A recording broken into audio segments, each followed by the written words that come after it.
All statements and opinions expressed by guests of this podcast are not representative of the Orthochat, its host, or its producers, and should not be associated with the podcast unless explicitly stated by the host. You are listening to the Orthochat by Yanni Katsadas.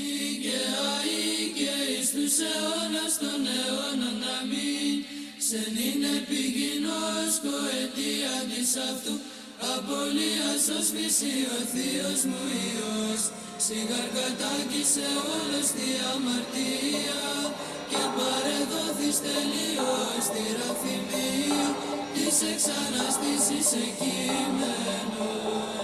Κύριε Σου Χριστέ ελέησον, Κύριε Σου Χριστέ ελέησον, Κύριε Σου Χριστέ ελέησον, Κύριε Σου Χριστέ ελέησον, Κύριε Σου Χριστέ ελέησον, Κύριε Σου Χριστέ ελέησον, Κύριε Σου Χριστέ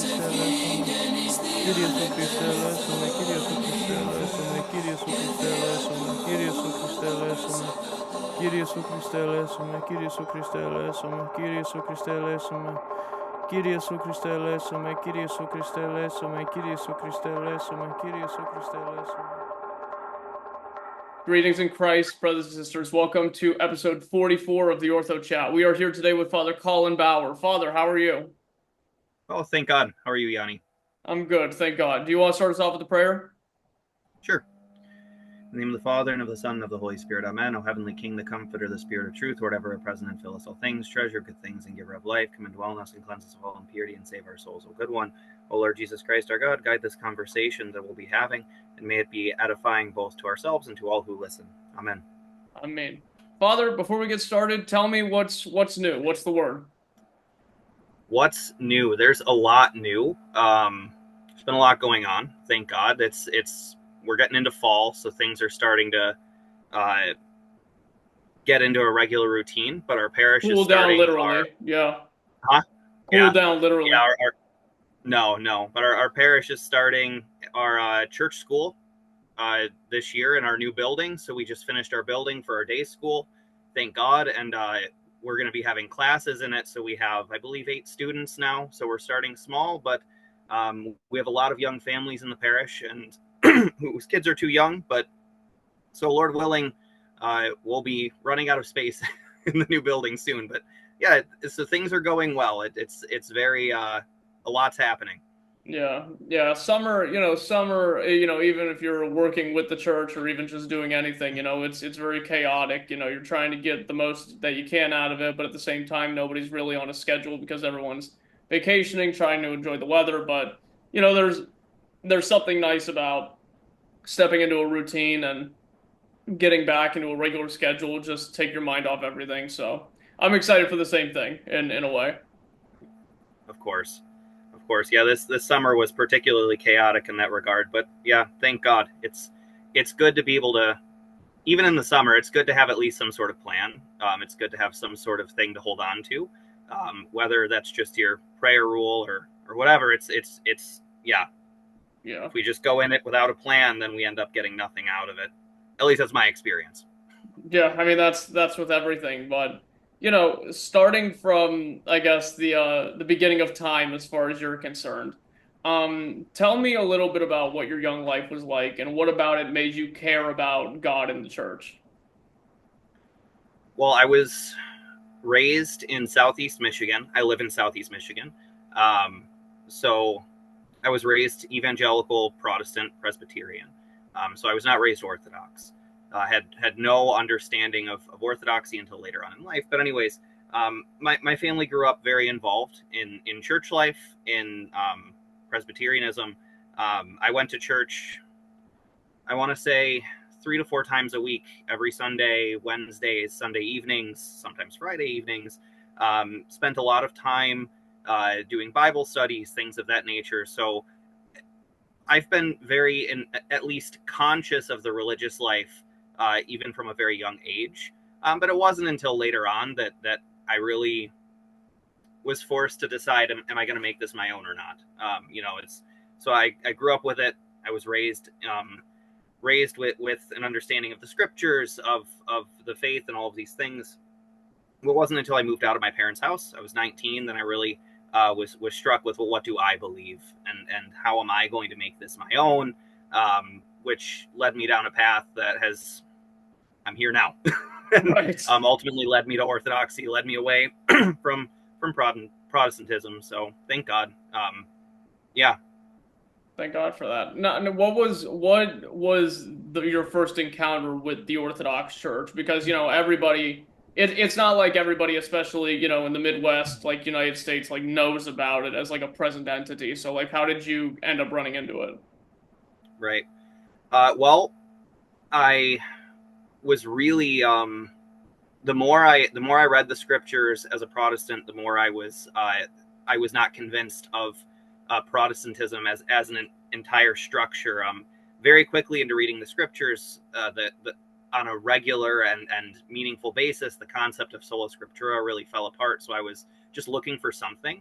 I came to the realization that I can't rely on myself and my own perception of how things are going, or what to believe to really get it. So I started looking around, looking at I started looking into Catholicism, but that didn't do it for me. And then a friend of mine converted to Orthodoxy, so I reached out to him and I said, "What's that?"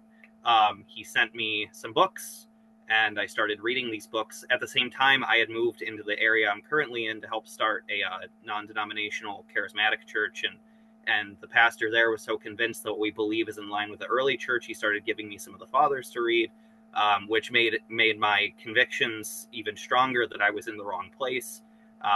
And so I think the first thing that really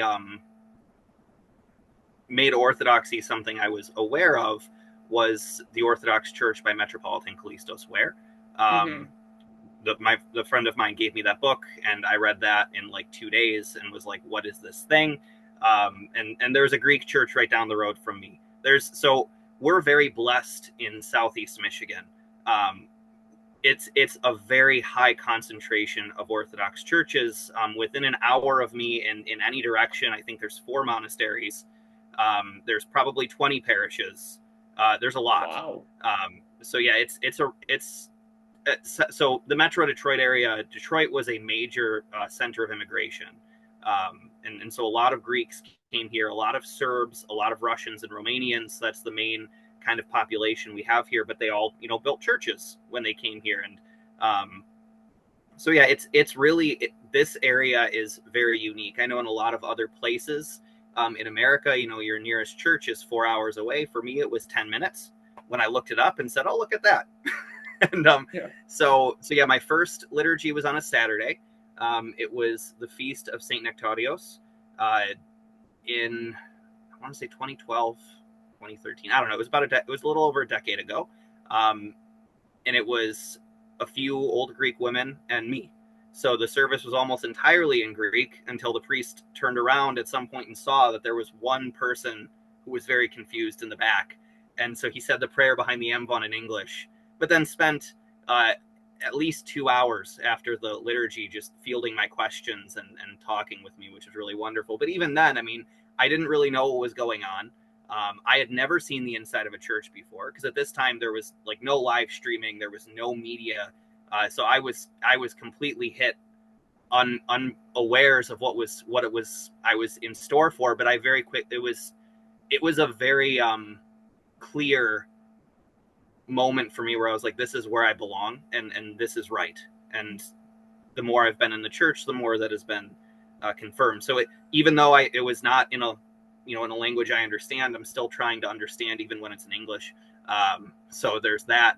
But it was really a very powerful moment for me, just being in the liturgy, seeing what was going on. It was good. Yeah. That's awesome. And we'll talk more about the internet in a little bit, but it's something unique that I don't think is ever really going to happen substantially in America. Again, walking into Orthodoxy with zero preconception, zero notice of it online. And the good part of it is that you allow yourself to meet God face to face for the first time, within the Orthodox Church, and you kind of take everything in at once. And maybe the negative is somehow some people, including myself, don't act um, ideally online, and you see, by the time you hit kind of the religious parts of some social media sites, you're seeing a lot of the theological discussions, you're confused, but I've seen so many people come to Orthodoxy through the internet and then go to their first church instead of the opposite, which I think would be the case for a lot of cradles who rekindle their faith, like, later on in life. So I mean, I would consider you lucky in that regard. Yeah. I mean, my only encounter with it online was the friend of mine who was he lived far away, but he's the one who converted. So I reached out to him, and the priest who catechized me, Father Nick here at the local Greek church, he was very adamant. He's like, don't stay away from the online stuff, at least Right. for now. He's like, just live a life in the parish. So yeah, I had very much, I guess, what you're kind of putting down as the cradle experience, where my experience of Orthodoxy was in the church with the people. And then it wasn't until like a few years later I started looking online and was like, what is going on? So I didn't see the crazy theological discussions and the arguments and things like that until I was already established in the church. So thank God. There's merit to both. Now that I'm a priest, I had our catechism program at our parish. I handle a lot of that, and I experienced the opposite, like what you're saying. People who encountered it online spent some time, figuring things out, and they come into the church with all of these like vast theological paradigms, and it's my goal to break them. Right. But Yeah, of course. Yeah. And but again, I think, it's a very mixed bag. It's a double-edged sword because, for as much first of all, for as much craziness that happens on the internet, for guys like me and you who interact with it constantly, you start to feel like it's everywhere in the air, so to speak, like, it yeah, pervades, the social and cultural essence of orthodoxy when you're talking to people, but most don't know or care about it. A lot of the people that are ignorant to the stuff that we see are just trying to be the best Christians they can, partaking of the sacraments and interacting healthily in the life of the church. And it's funny how some people have to get to what the people that are already in it consider not enough because they feel like they lack a knowledge base or whatever, but I envy them to a certain extent. right, yeah. Yeah. So you have this first encounter with Orthodoxy, you get to this church, you're talking to this friend, you're reading through some of these works. Take me through from the time you get baptized to when you felt your calling to the priesthood and eventually your ordination. So I felt a calling to the priesthood very early on, but I didn't want. I recognized within myself, okay, this very well could just be me feeling zealous for being involved in church. I'm in church all the time. This could be something that's just me being like, well, I'm in church all the time. I should be a priest. So I made the decision to not. I was like, I'm gonna shelve this for a year at least before I have this conversation. And I didn't really know at the time, kind of the policy in almost every Orthodox jurisdiction in America is you have to be in the church at least 3 years before you go to seminary. I had no idea about this, but that's a good policy. And so I said, I'm gonna hold off on this conversation, and I'm gonna wait, and then I'll have the conversation with my priest. And I wasn't. And then my priest, within 6 months of me being received into the church, I'm having confession with him, and he says, hey, so we should discuss seminary. and I think you should consider ordination. And I was like, well, I guess we're not waiting a year. And so we had that conversation, and it was very positive. But even then, I still had reservations. I wasn't entirely sure how that would look. And so one of the things he had me do was read St. John Chrysostom's on the priesthood, which then terrified me. And I was like, oh, I really don't think this is something I should pursue now. At first, it was like it was almost an ideological, like, yeah, Of this course. is Yeah. nice. But then once I read what this actually looks like on the ground, I was like, oh, that sounds terrifying. And so I kind of held off on it, but then at around this time, I met my then to be wife, and she was pretty. She knew what was going on a lot better than I did, and so she was like, at one point we had a conversation about this. Once again, I didn't bring it up. She's like, "You're going to be a priest, and you're going to have to accept this." And in most instances, at least that I've experienced, is it's the wife that kind of is hesitant for ordination, and that's when and once the wife is at least open to the idea, that the man's done. It's game over. It's that's Of course. so my wife was already like, this is going to happen, and so I didn't realize that at the time, but that was the game over moment. And so we were going to this Greek parish. We were also going to the local Russian parish where I'm at now, going to both.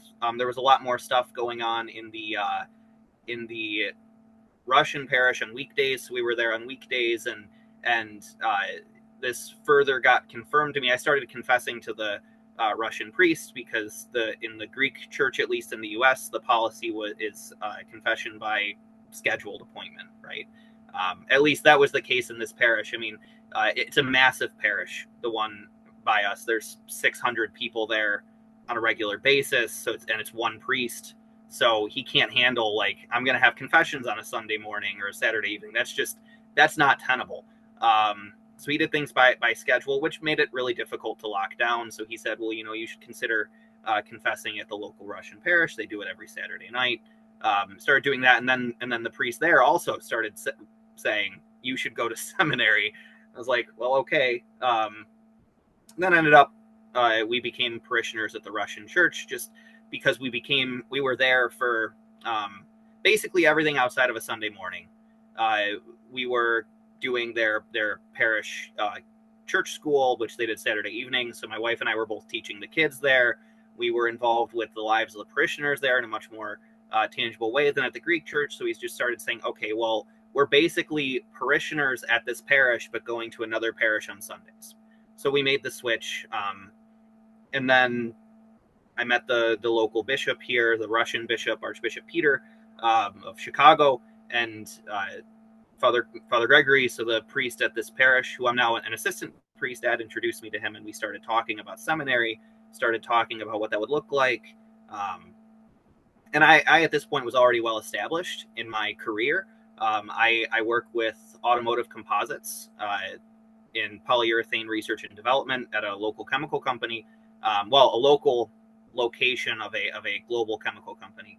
And so it was, and I had a house. My wife and I were married. We were kind of in a position where it was like, well, seminary is more geared to, a brick and mortar seminary is more geared towards somebody who's not married, or somebody who hasn't been working in a steady job for a decade, right? So it was like, okay, how do we handle this? And thankfully, I'm in the Russian Orthodox Church outside of Russia, Rokor. We have a online seminary. So I ended up doing the online seminary. It's called the Pastoral School. It's a 3-year full-time program, very intensive. And so I did that full-time while working full-time, which was a challenge. It was definitely a challenge. And during that time, the nice thing about that kind of program is that you're in parish life. You're involved in the parish. And my priest was very adamant about me having a role of leadership and involvement in the parish in this. So it wasn't like I was going into the priesthood like blind, right? That's not necessarily the case for everyone, but I think there's a lot of kind of in seminary, there's some who enter into seminary with no experience of lay leadership even. And that can lead to some issues. So there's not really an understanding of how these things work, how to interact with people, how to get things done in a parish. So thankfully I was able to avoid some of those pitfalls to some degree, through lay leadership, through running various different programs in our parish. And it was good. And so it was a 3-year program. I finished in 2020. And on the day of my graduation, I was ordained to the diaconate. And at that time, my understanding, and at least what I had discussed with my priest and the bishop, was that I would be a deacon for a few years, probably 5 years or more, and I would just serve at the parish, and everything would be fine. So I said, okay, that's good. I can get behind that. I was 28 at the time, 27. I don't remember. Yeah, I was 27. But anyways, the following year, about 10 months after I was in the diaconate, I got a call, and it was, oh, you've waited long enough. We're going to ordain you next year. Or next month, sorry. So I was given like a month, and with a really firm date. It was kind of before that. My priest was starting to kind of inch me closer to that realization of this is happening sooner than you think. And there was a need at our parish. I mean, our parish is really growing, both with converts. We get converts all the time. We baptize usually 5 to 7 people every Holy Saturday. And then throughout the year as well, we're baptizing other people, but also with young families. I mean, we're in the middle of a major baby boom in our parish. We've had each year we're having somewhere between 5 to 10 kids, which is just really wonderful. So we're growing, very young families. Our parish is our Sunday liturgy is kind of like a zoo at times. It's chaotic, but it's great. I mean, it's a lot of kids, but there was a need. There was definitely a need for an assistant priest, and so I accepted that. And on the feast of the Nativity of the Baptist, so July of 2021, I was ordained to the priesthood, and so I've been a priest now for 3 years. That's wonderful. And I think you said something that is so important. I like seminary. I like seminaries. I like the people that work at them. I like the people that run them. But the people that, and I want to talk about maybe a little bit about your experience through your priestly education, and how that program worked for you. But something that's not pronounced so often is how beneficial on the ground work is, kind of behind the scenes training with local clergy, because you go to seminary and you see how priests interact and what they do in the church. You learn church history. There's a lot of important stuff that happens there, but experiential training, I think, is something you can really only get by putting your foot forward and offering it and getting interested in it in that way. I don't know. I don't know. I feel like it's something that isn't as widely suggested until people are already on their way to like becoming priests like a month, 2 months out. You see what I'm saying? Yeah, right. Yeah. That's a very common pitfall. That's something that we really try and correct for our young people. Anytime we have a young man at our parish who starts to express an interest in the priesthood, that's when we start to subject them to jobs. You need to be able to see what it is in reality. I mean, very often there's kind of this idealized vision of what the priesthood is, and that's of course good, and many of those things are true. But there's also a lot of things on the ground that you're not going to be ready for. And even with, I mean, my experience of being involved in lay ministry and lay leadership in a parish, even then there are many things in my only 3 years now of a priest where I've said my seminary and my experience did not prepare me for this, and you have to figure those things out, of course, as you go. But I think the time I spent a few years it heavily involved in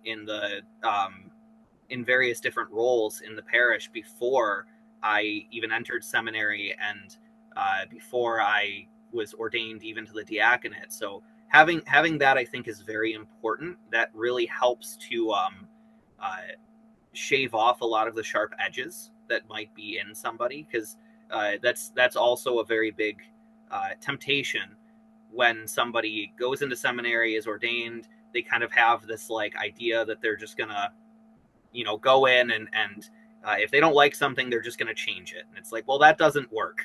Like, what you're gonna end up doing is ostracizing a parish. And so being able to realize that early on, and see the reality of what it means to be in leadership, before you're in the position of the priesthood, that's something that's very, very helpful for somebody who wants to go to seminary.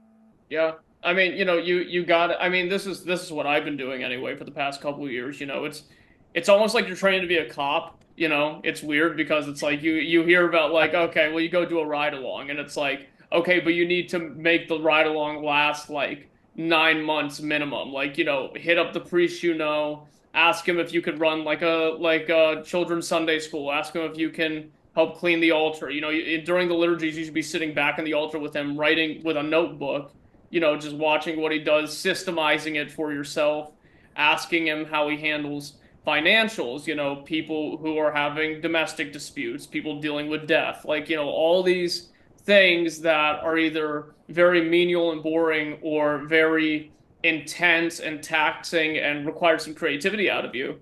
If you find some good priests, pull inspiration from them, you start to formulate within yourself the kind of priest that you're going to end up being, but you have to give it the time and you have to put in the footwork, which is annoying if you don't have the time to do it and you're supporting yourself and all the other things that life comes with. But I think the place where people really fall in love with the priesthood is before it even begins and you start to see what it really means on a day-to-day basis.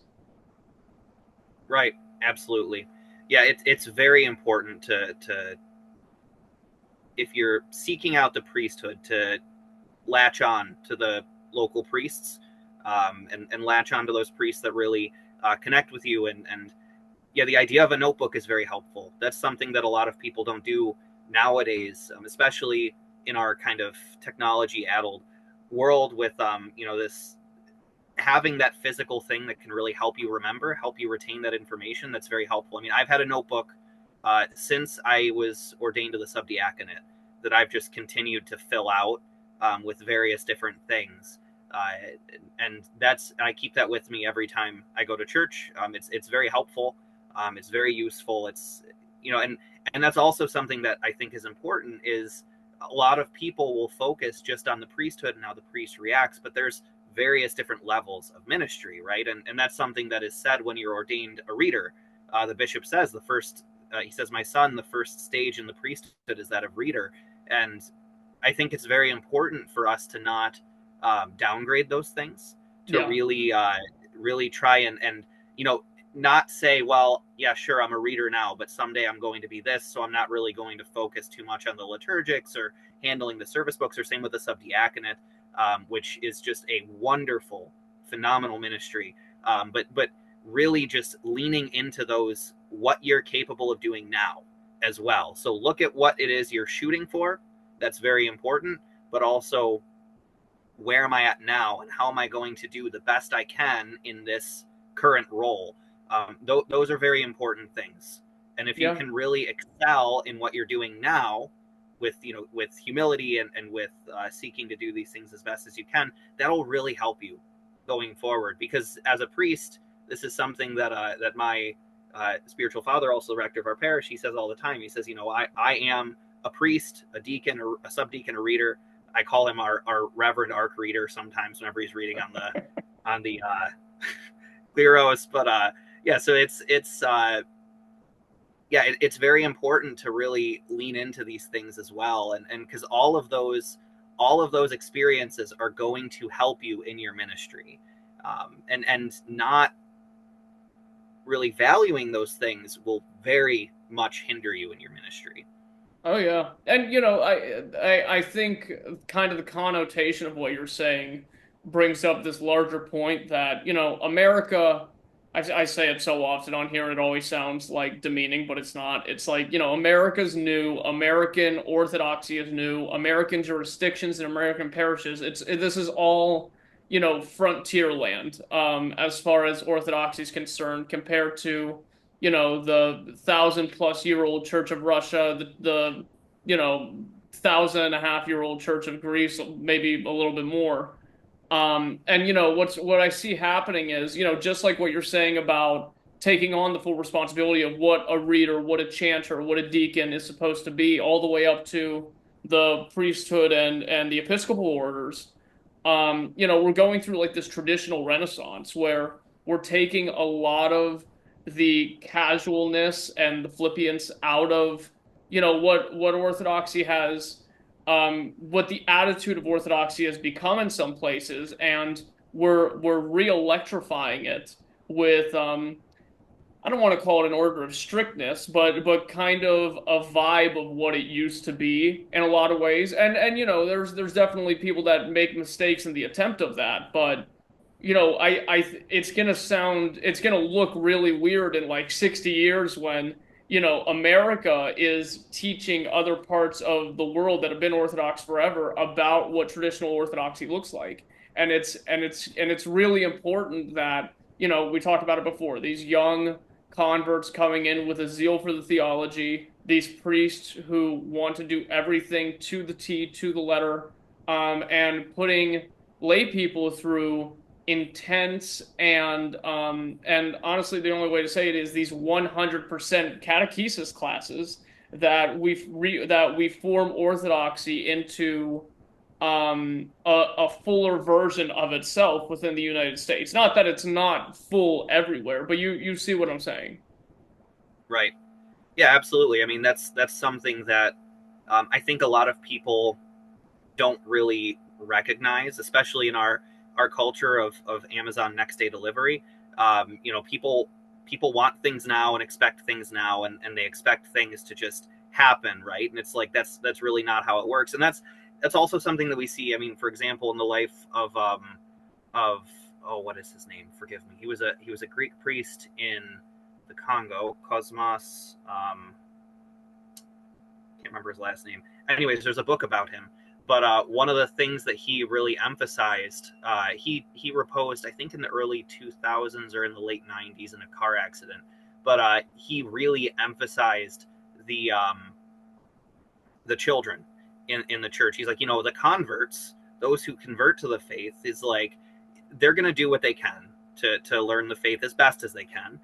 But it's really the children that are it's going to be in their bones, right? And we have this kind of, especially what I find online, there seems to be this kind of disparaging of the quote unquote cradle, right? But that is like, for those who are converts, I mean, the goal for us is to bring orthodoxy into our bones. And for the cradle, it's simply to live out what is the gut feeling, right? That kind of natural instinct. You know, my children, they're oldest is 5, but they're already, I can see it, they're far more, they have a far better grasp on these things than I do. Right. And they will growing up, right? And so yeah, I mean, that's one of the joys of orthodoxy in America is right now there's a lot of zeal, there's a lot of love for the tradition, there's a lot of love for doing things right, but it's really going to be those next generations of those people who converted their children. It's who have been raised in this desire for it. That's going to be the real driving force in all of these things. So. Oh yeah, and the landscape of orthodoxy is going to look so weird in 30 years when the church is being run by cradle Orthodox Americans. And it sounds like such a weird word to say. It sounds so like the idea of it would have been so foreign talking to somebody even just like 10 years ago. But you know, we keep hearing about like, yeah, and this isn't like political, but we keep hearing internationally about these like population crises, people aren't having enough kids, and that issue does not see the Orthodox Church seems to be the only one safe from that issue, miraculously enough. And you know, we seem to be getting families who, even if, you know, the parents are older, you know, they have things to do, they can't be as involved in the church as they'd like to be. Their children are being raised in a theological and social apparatus driven by a life in the church. This is going to be where American Orthodox tradition really flourishes and comes of its own in a way. Yeah, no, absolutely. And yeah, it's something that you said earlier is you know, the jurisdictionalism and how a lot of these things take time. That's something that I really try and emphasize to my young people with these things, because a lot of them will say, like, you know, we need to fix all these problems now. We need to resolve all these things yesterday. This is a crisis. It's like, you look at the history of the church, even with the history of the ecumenical councils, it's like, it's not like they met together, made a decision, and boom, everyone was good. It's like they met together, they made a decision. That decision was rejected for some amount of years. And like Arianism, for example, was around for 2 centuries after the first ecumenical council. It's like these things, these things are solved in hundreds of years. So you look at kind of the timeline of Orthodoxy in America, and it's like we're well within the kind of traditional range of when problems get solved, and they very likely won't get fixed and won't come out in our lifetimes. But yeah, what it's going to look like in 30 years, even 60 years, even 100 years, it's going to be very interesting. I mean, Orthodoxy is it's not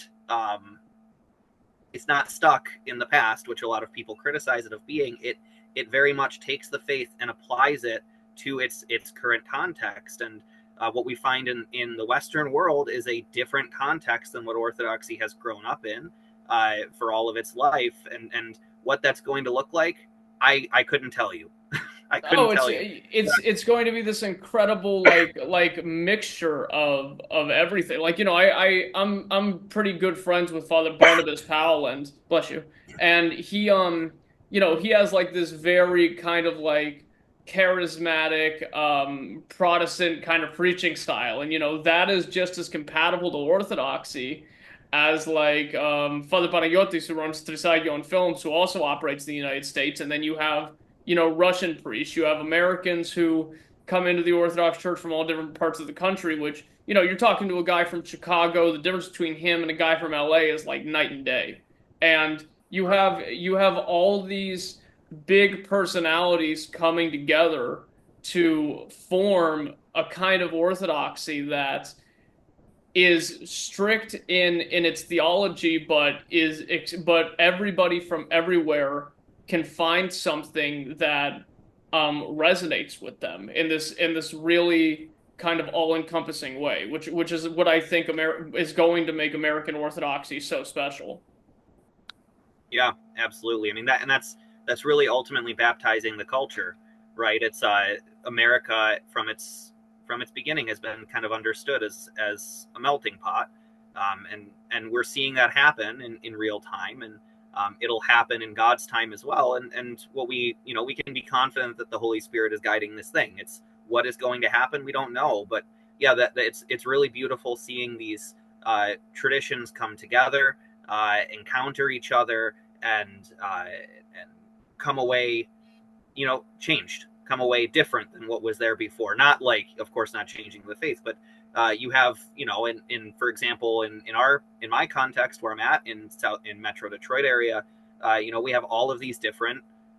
We have OCA, we have ROCOR, we have the Greeks, we have the Antiochians, everyone. I believe every jurisdiction except for the Georgians in the U.S. are present in this area, and we all interact, we all spend time together, and that changes all of us, right? It's every time it's important for us to be able to see what is good in other places, and maybe what wouldn't really work for us, and allow that to be something that shapes us, right? It's also good to really hold on to those traditions that we have received. My own bishop, Archbishop Peter, he's very he is very protective of the liturgical practices of ROCOR, meaning specifically those things that came out of pre-revolutionary Russia that were taken by the emigres. So in terms of liturgics, we're very careful to do the things that were present there, right? And you can see in other areas, for example, when there was a reunification with Moscow, or with just interactions with the OCA, we see other there's a temptation for us to just not necessarily abandon our liturgical traditions, but not view them as valuable as they are, and so we really try to do that. Not to say that those other traditions are bad; they're not. But the liturgy, as the local Romanian priest, he says it's like a dance, and it's interesting to see how other people take that dance, and we need to learn to adapt. Of course, which is yeah. Yeah, absolutely. I couldn't agree more. And, you know, concerning your life now, what does your pastoral life and work look like in the present? And do you have any plans or ambitions to expand or improve things in your parish in the future? Well, this past summer has been very formative in my priestly ministry, due to a series of parishioner crises that have really, yeah, I'm still processing everything that has happened, but it has definitely redirected a lot of my efforts.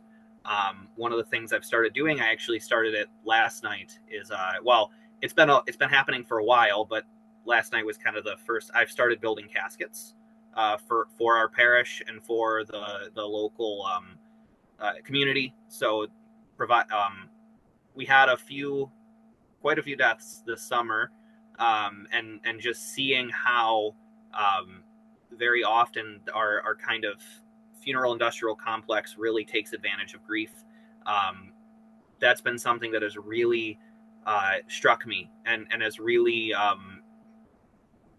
greatly moved me. And so I'm trying to find a way to uh, give my people and the people around us an understanding that this is not the way it has to be, right?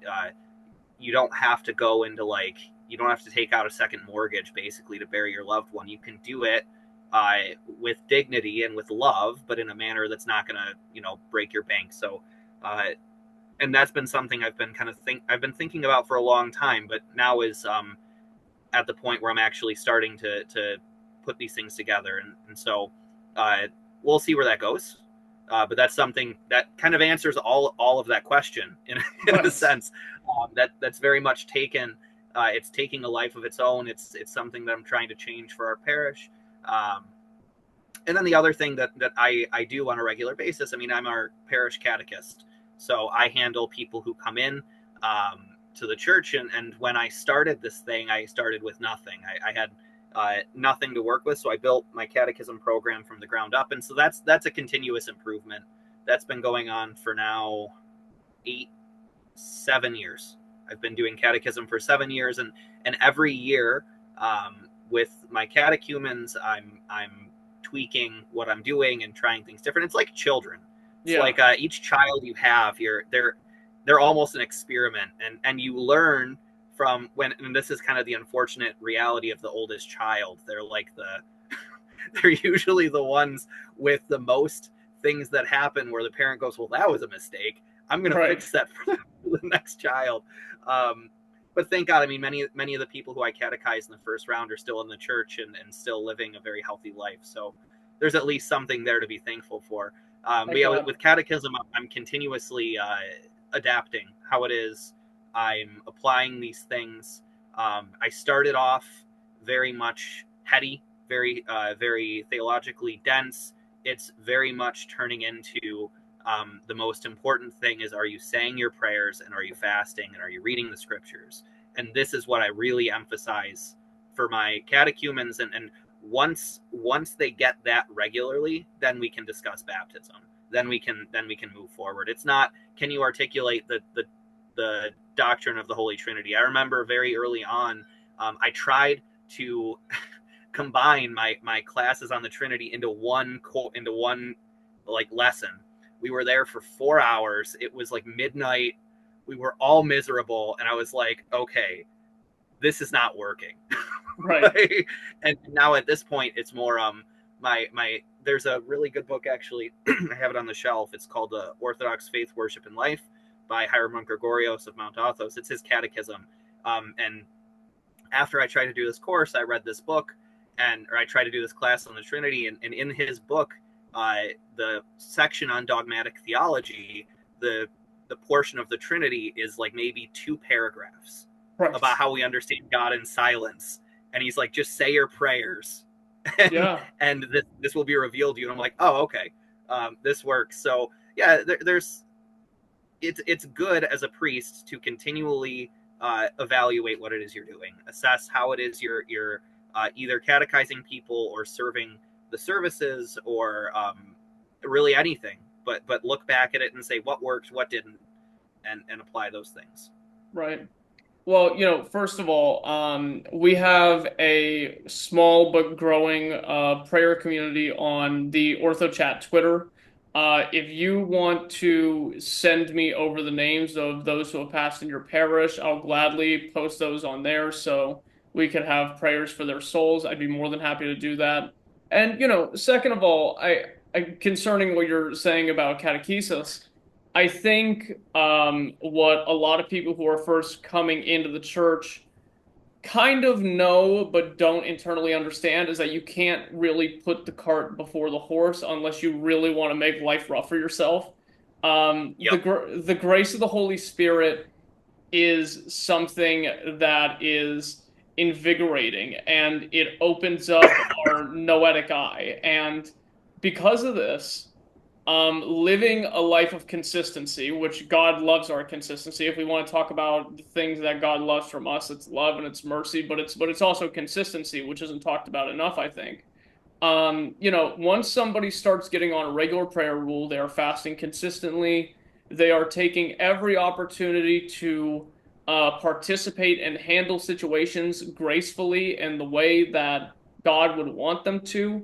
Then things that would be hard for them to understand prior become easier for them to understand later. It's like you take like Right. some of these health gurus, right? You guys that are taking like L-theanine, 5-HTP, magnesium citrate. I do all those things too, not to whack it off, but it's like there's people that do these things to heighten their mental clarity. They do it to heighten memory, intelligence, and there is as radical as it may sound, a physiological benefit to being a good Orthodox Christian. God isn't just going to, heal your soul in this very abstract way that people might be tired of hearing, but he also grants you an intelligence and clarity to understand things about the faith and understand things about your life otherwise that you wouldn't have understood before. So, Yeah, absolutely, absolutely. Well, that's something that really comes out in the fathers, especially in the Philokalia. They kind of they distinguish various different types of knowledge, right? There's theoretical knowledge, there's actual knowledge, and then there's spurious knowledge. And theoretical knowledge is knowledge that could become true knowledge, but it's not in your bones yet, right? And that's very much where a lot of people are, especially in when they convert to the faith. They have this theoretical idea of how things work. They have a theoretical idea, like they can articulate to you very complex theological formulas, but what that actually means they have not experienced, right? It's like and it's not until you actually start to do these things that you begin to truly know it, right? So like it's very common, like, congratulations, you can articulate what theosis is. sure. But you're not saying your prayers and you're not fasting. It's like you don't really know what that is. And that does, yeah, it does truly change you when you acquire that knowledge, when it truly becomes your own and not just something that's floating in the ether somewhere. But once you take it into yourself, yeah, that does change you, not just your mind, but your whole body, how you live, how you direct everything you are when you actually begin to accept that. And I think it's really important for us to, like you said, not put the cart before the horse, recognize where we're at and work with that. I mean, St. John of Damascus or St. John Climacus, sorry, in the latter, he says, he says those who dabble in theology while still struggling with sins are like somebody who tries to swim fully clothed in the middle of the ocean. Like, you're going to drown, you're going to die. And St. Gregory, the theologian, he talks about this a lot. He talks about how dangerous it is to theologize when you're not prepared, right? It's like St. Gregory Palamas, for example, spent decades in ascesis, in repentance before he ever preached. And this is true of many of the fathers. They spent decades in repentance before they preached, and our temptation, especially with this kind of disembodied online life, is to try and articulate the things they articulated without any experience, and that's very dangerous. It's very spiritually detrimental.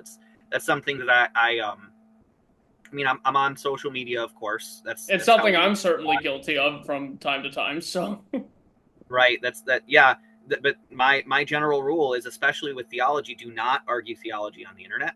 no. That is not something that I'm prepared to do, and that's not something the person I'm engaging with is prepared to receive or to do as well. So I think effectively, I wouldn't say 100%, but almost like 99.99% of theological discussions online are at least to some degree detrimental to both people or just one. And so I think we need to be very careful about that, and very careful about what it is that we're saying, what it is that we're doing on, not only online but also in person. But it's very important for us to recognize that these things are they require preparation. They require to live it out, to back up those words. Yeah. And, I think that's important. There's this certain, how do I put this? There is this certain proclivity for people to want to be in the right camp, more than they want to have a stable prayer life that encourages them towards mercy and love for others. Which, again, that's it's like it's a hierarchy of priorities, right? I would worry less, if you're in the church, about whether you're a Latinizer versus a rigorist. I would worry more about, are you participating in the life of the church, and are you praying in a consistent way that you could see the changes within you happen? Because it's like one of those things. It's like, you read online all day about working out, you figure out what the best exercises to do, and you're never in the gym. That's basically what it is. And unless you start throwing some weight around and eating, you're not going to see the results that you want to. The same exact thing is consistent with the spiritual life. Right. Yeah, absolutely. And very often when you do try and put those things to practice, like with working out, you can read somebody doing some crazy thing online, or somebody who's never worked out but has read a lot about working out or looked at a lot of videos and just starts saying stuff, and then you try and do what it is they're doing, and you almost immediately get hurt. Yeah. And it's like you go, oh well, that was a bad idea. And that's also very true of the spiritual life. People will give spiritual advice based on just things they've read on the internet, and who knows who said that thing, and then all of a sudden you're in a crisis, and then you're calling the priest at 2 a.m. and he's like, why were you doing this? Like, just stop. Yeah. So you want to go full Bob Newhart and just say, just stop it. Yeah. But yeah, it's very important, not only, and I'm not saying, that of course we should all get offline or whatever. Part of me wants to do that, but we should, it's important for us to both try and play these things out, and then even say, okay, well, someone's telling me this thing, what does that actually look like in real life, right? What does that look like? And more often than not, we can play that mind game of just playing that out on the ground and see, okay, this isn't going to be good for me. Sometimes we have to learn the hard way. Sometimes we have to get hit by the reality that was a very bad idea. And Lord willing, the Lord doesn't let us fall too hard, and we can just kind of get a little hurt by that, get up, move on. It's like when you have little kids and they're learning to crawl and then to walk. It's not learning how to walk or how to crawl as much as it's learning how not to fall like you did the last time. Right. And that's very much indicative of the spiritual life as well. And if we're just focusing on the online stuff, and we're just focusing about what we're reading online, I suspect we'll fall a lot more than we need to. But yeah, it's good for us to see, okay, how would that play out if I tried to actually walk with that thing? And right. That is a very good exercise to prevent us from going down unnecessarily painful paths. Mm-hmm. I couldn't agree more. It's about repentance. It's about watching for the change within yourself. We talk a lot in Christianity as a whole, about being a witness to God's grace and God's mercy, and witnessing the life of the church. But I think that also entails being a witness to yourself, watching your thoughts, your actions, you know, which, watching which season your soul is changing towards, dependent on your actions and depending on the kind of person you're turning into. I mean, this is why having a spiritual father is so important, which, I think in a way ties into what I wanted to ask you next, about, in your spiritual life and your work as a priest. Have you met any particularly saintly or holy people, that have had an impact on you? Absolutely, absolutely. Uh, One is my own spiritual father, who is also the rector of my parish. He would deny that to, and would, yeah, he'd flee That from means that. he's a But good one. right, right. But he has been very formative in my priesthood.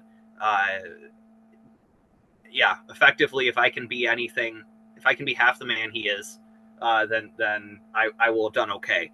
Um, so he's been very formative in that regard. We've in our parish we've had a lot of assistant priests who very our parish is very much a training ground in a sense for other priests to come to learn to move on and to apply these things elsewhere.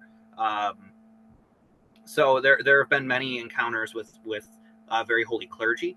Some very humble and unique individuals. One actually, he's becoming popular online. Father Moses McPherson was the assistant priest at our parish for a while, so he and I were neighbors. We spent a lot of time together. He's also has been very formative in my spiritual life.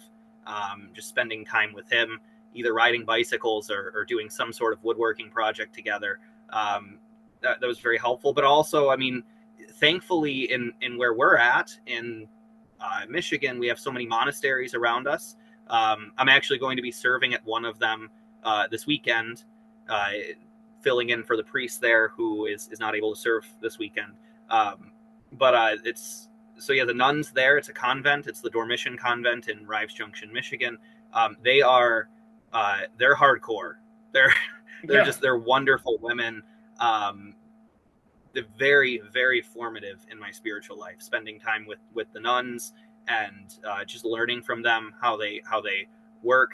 As their abbess says, we work hard, we pray hard, we sleep a little, and we're happy. And just that kind of that lifestyle is very formative. Has been very formative for me. So I'm very excited to go spend some time with the nuns and further get shamed for my own spiritual laxity as I see what they do, and just be encouraged to really fight against that more and more. Every time I go there, there's something new I learn about myself that I'm just failing in miserably.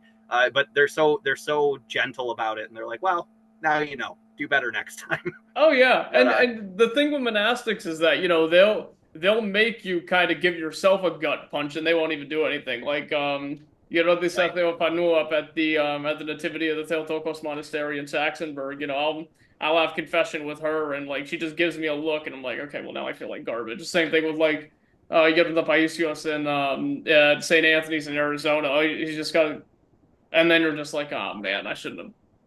I wish I was a little better. You know what I mean? yep, Yeah. yeah. Well, and that's the beauty of encountering holy people is the closer they get to Christ, the more light there is, and the more it exposes what's within yourself, and you can very much see what's going on in yourself better than before. And so every encounter with these holy people is a further revelation of where it is we need to struggle. And you can take that and just say, well, I'm just going to give up now and go into dejection, or you can say, well, now I know where I need to struggle.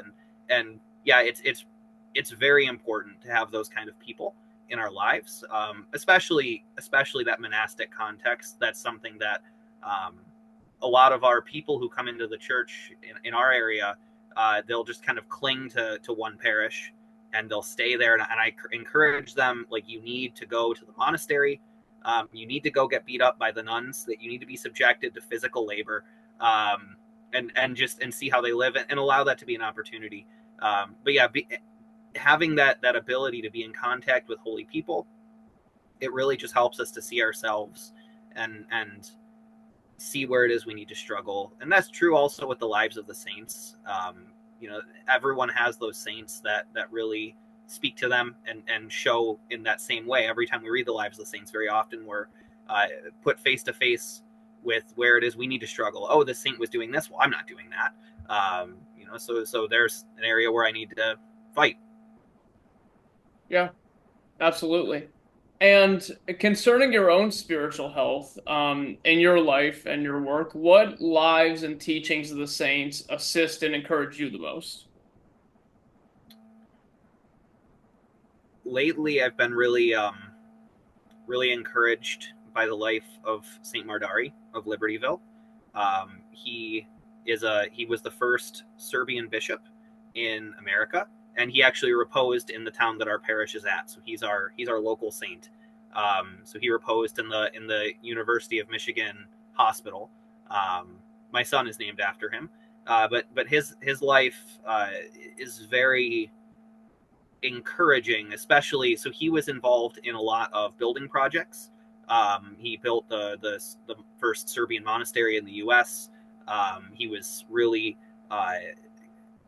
instrumental in establishing order in the Serbian church. That's one of the things that people don't really realize in the history of the United States. The U.S. was very much like to the Orthodox world what Australia was to the British, where it's like, this is a problem person, I'm going to send them to this place. And so very often the clergy that were sent here was like, well, the bishop doesn't really want to go through the trouble of correcting this behavior. Congratulations, you're going to America. And so that's why there's a lot of chaos today, is we're still working that out. But St. Mardari was really instrumental in handling that. But, especially with what we're doing in the parish, we're building this school. Lord willing, we'll be breaking ground on a new church soon. And there's constant criticism from those who don't quite see the vision, from those who, there are some people who simply just want to criticize. And so being able to see an instance of a saint who really just stayed the course, endured the criticism, held on to the prayer, Lord, forgive them, for they do not know what they do. And just continued on, and seeing the fruit of that labor, which is, the Serbian Archdiocese in America. It is what it is because of him. Much of the spiritual practices are what they are because of him. And seeing the things that people criticized him for growing into what they are, that to me is very encouraging with our school, with our new church building. Because we're very much in the trenches in that regard, and being able to hold on to those examples has been very encouraging, has been very comforting. So yeah, that's been the main one for me. I've been really holding on to him and praying to him fervently for a few years now in this regard. Yeah. And in your time working as a priest, what would you consider so far, at least, to be the most impactful or striking event? I think the most impactful there have been a few this summer, especially, but I have had to deal with some very tragic deaths, not just this summer, but multiple times. There's a kind of running joke I have with the rector of my parish. Anytime he leaves, somebody dies. And whenever he leaves to Europe, it's really bad. It's not a good death. But those moments of being with those families and helping them through grief, that has been a very impactful thing for me. That's something that I was not prepared for in my seminary, and no seminary will prepare you for that. The experiencing grief to that degree, especially in a complete tragedy, whether it's a young person who has died, or there's some very bad accident, things like that, they change you immensely. And being able to be a steady force for the family, being able to provide not only for the spiritual needs of the family, but the spiritual needs of the person who has died, that has been incredibly impactful to me as a priest.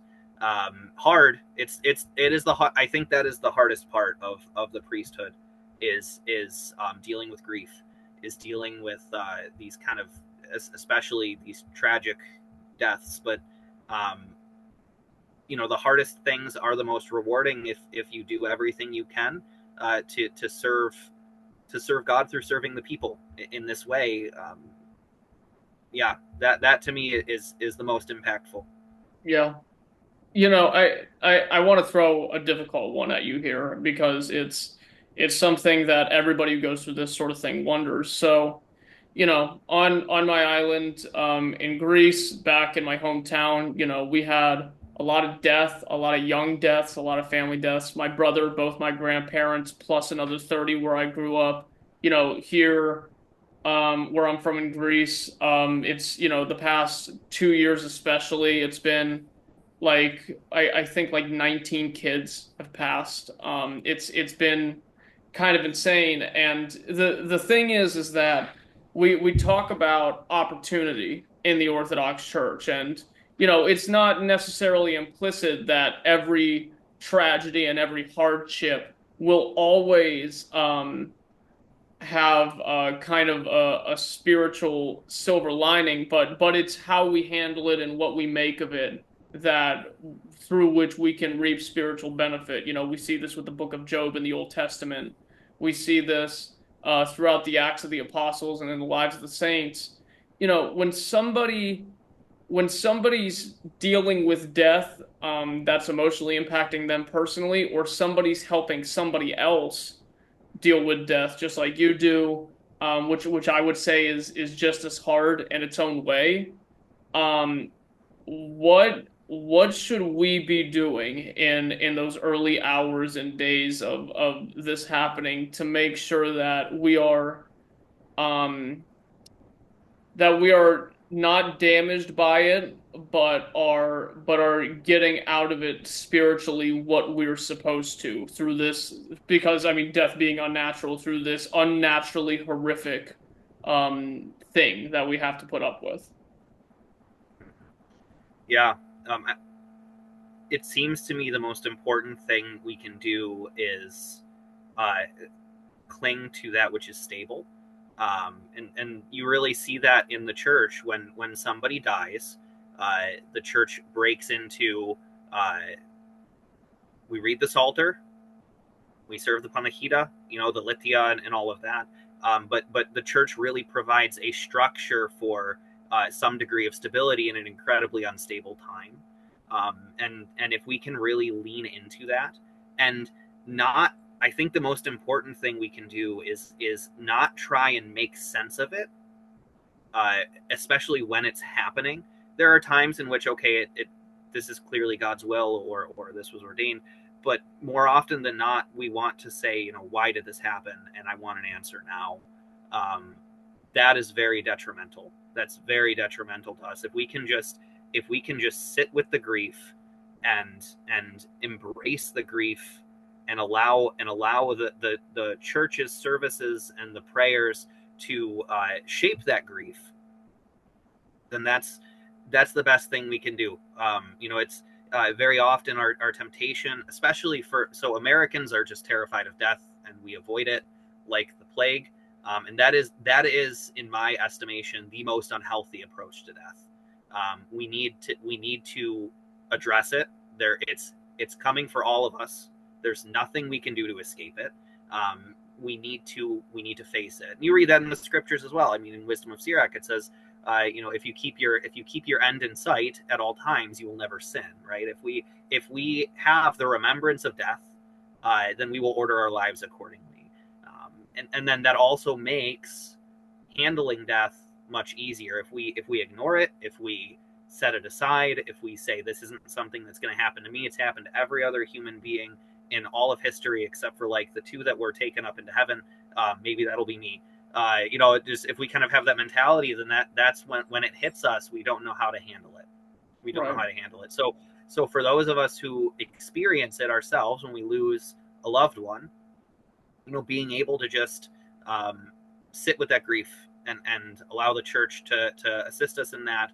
And then for those of us who have a loved one who's experienced this, whether it's a fellow parishioner or whatever, we need to give the person the ability to do that, the ability to sit through the grief, right? Because life still goes on. That's the hardest thing for people who deal with grief, right?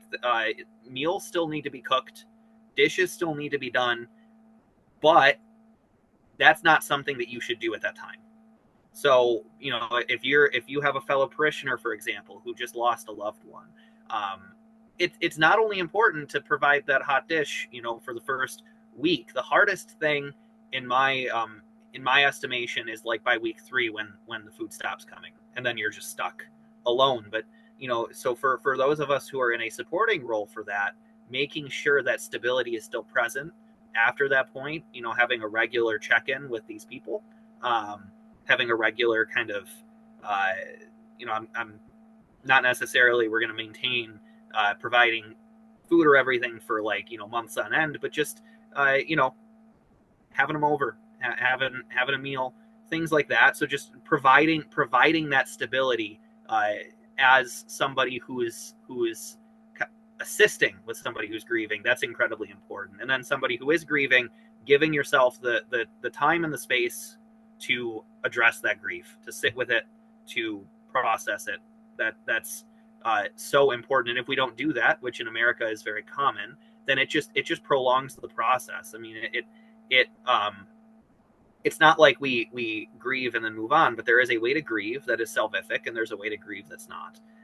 And if we deny death and avoid death and refuse to acknowledge these things happen, what that does is it just makes the grief unhealthy, and it stretches it out just forever. It makes it incredibly detrimental. But if we have a healthy and orthodox understanding of death, we are able to process it in a manner that we're able to continue on with our spiritual life. It won't wreck us. Right. Yeah, here in Greece, there was a young man on my island about, I want to say 3 weeks ago. He was 18, 19 years old, died in a motorcycle accident. And it's clarifying in a way watching that family who goes to the same church that I go to here. They were besides themselves, watching the mother go through that. And but the thing is that here in the old countries, everybody has a large support system. Cousins are like siblings, cousin in-laws are really like cousins, and you have 30 people by your side to mourn with you, which we always talk about, how important it is to cry with somebody as a way of showing mercy during through their hardest times. In the United States, that communal element is kind of gone. Neighbors don't talk to each other. People get married and move, 500 miles, 3 states away from their parents. And, if something terrible happens, your life is somewhere else away from around people whose lives still have to go on, but they have nothing to do with you. Nobody has anything to do with somebody else in the United States. So, in America, when people die, I've heard the sentiment from a lot of people, not that I necessarily agree with it fully, but they feel like the church has failed them in their hardest times. And, I think it raises the question of, how much more is a church supposed to be outside of its normative functions as a church? Like, I think it's important that we take the community building from the old world into America, not as, a social club, not as like, oh, okay, well, I don't have anybody to hang out with, so, these are just my homies and this is my little group because I'm bored. It's that something horrific is awaiting everybody to watch somebody else go through and for us to go through on a personal level. So, being alone in that time is a huge part of what spiritually disillusions and destroys people, where we should be making an effort to, I mean, there's really no other way to say it, but frankly, the way Greeks stick with Greeks, Russians stick with Russians, American Orthodox need to stick with American Orthodox on the virtue of their orthodoxy and love each other accordingly so that we can all help deal with each other's stuff together. And like we talked about a little bit ago, it's going to take time, but it's something that we need to not passively but actively be working towards so we don't have parishes rise and crumble as everybody worries about themselves, but we're all kind of in this together. Yeah, absolutely. Absolutely. I mean, that is one of the problems of American culture, as a whole. I mean, the city I grew up in was a fairly new city. It has no urban center. It was just a grid. It's just a grid of suburbs. Right. and and there is really something to that. I mean, when you build a city with no center and with no sense of communal gathering, that really sends a message. And that's one of the very negative aspects of American life that we need to fight against. And that's a challenge in parish life, because very often, it's a lot of people traveling very far. So we really need to allow the church. We need to be intentional with our community. It's in the old country, and even in some parts of the United States, it's the community is almost accidental, right? It's like, I was born into an area with an urban center, and the church is there, and people gather there, and this is great, right? And that's very good. That's a major blessing. And in America, in most places, we don't have that. So we need to really fight for that. It can't be something that is accidental. It has to be intentional. It has to be, okay, the church is going to be a focal point of my life. And I'm going to really have to fight to maintain relations with these people who may live far away from me. I mean, I have parishioners who live, 1 to 2 hours away. So it's very difficult to maintain a community in that regard. So I think one of the really good things we have in most parishes in the U.S. is, a big meal after, not just like we're going to have a little bit of coffee and donuts and leave, but there's actually a meal. In our parish, very often we have people staying on Sundays until 3-4 o'clock, just spending time together. Or even Saturdays, we have some people who will just come to the church area, play in the playground for most of the afternoon until vigil. One of the things that we do in our parish is we have monthly work days, where we gather together and work towards a common goal, whether it's beautifying the parish or cleaning something or fixing things that are broken. Or right now we have in the end of September, we have our parish annual festival coming up. So we're having a lot more work days, but having that ability to come together and work towards a common goal, that's also a very good way to cultivate community. So if as parishes we can do that, not only just provide a space for people to talk, but provide a space for people to work on something together, that's a really good way to foster community. Oh yeah. There are other ways that can be done as well, but I think, working together and having meals together is a very good way to do that. And then when the crisis comes, and it will come, you're in a much better position to help in that. Yeah, absolutely. And I think every jurisdiction kind of has their own take on this. Like, for example, especially for the youth, Go Arch has Joy and Goya, which I think worked really well. Just to have people meet each other from different metropolises, have kids interact with each other, make these lifelong friends, and it extends all the way out into like their mid-20s, like early 30s, whatever. You have I'm sure, with the Russian and the Serbian cultural festivals, those kind of foster the same sense of community. But we'll see how it develops in a purely American context, and I sincerely hope it does, Mhm. because we're definitely going to need it. But on a more positive note, I wanted to ask you what your favorite part about being a priest is and why it means so much to you. One of my favorite parts about being a priest is serving the liturgy. Um, it's I feel like that's like an easy one. It's like with Sunday school for kids. If you say like the Bible, Jesus, something like that, it's easy. But no, I mean it really is true. Serving the liturgy and standing at the altar is the most rewarding, the most challenging, and one of the most satisfying things I've ever done in my life. Being able to lead the people in prayer, to co-struggle with them, to be a minister in that way, that is something that is a continual source of spiritual renewal, a continual source of focus. It's without the liturgy. I mean, it's like what St. John of Kronstadt said: without the liturgy, I would die. And I very much feel that if ever there is a moment where I'm not able to serve, whether it be due to illness or whatever, that is very yeah, it's very hard. It's very hard.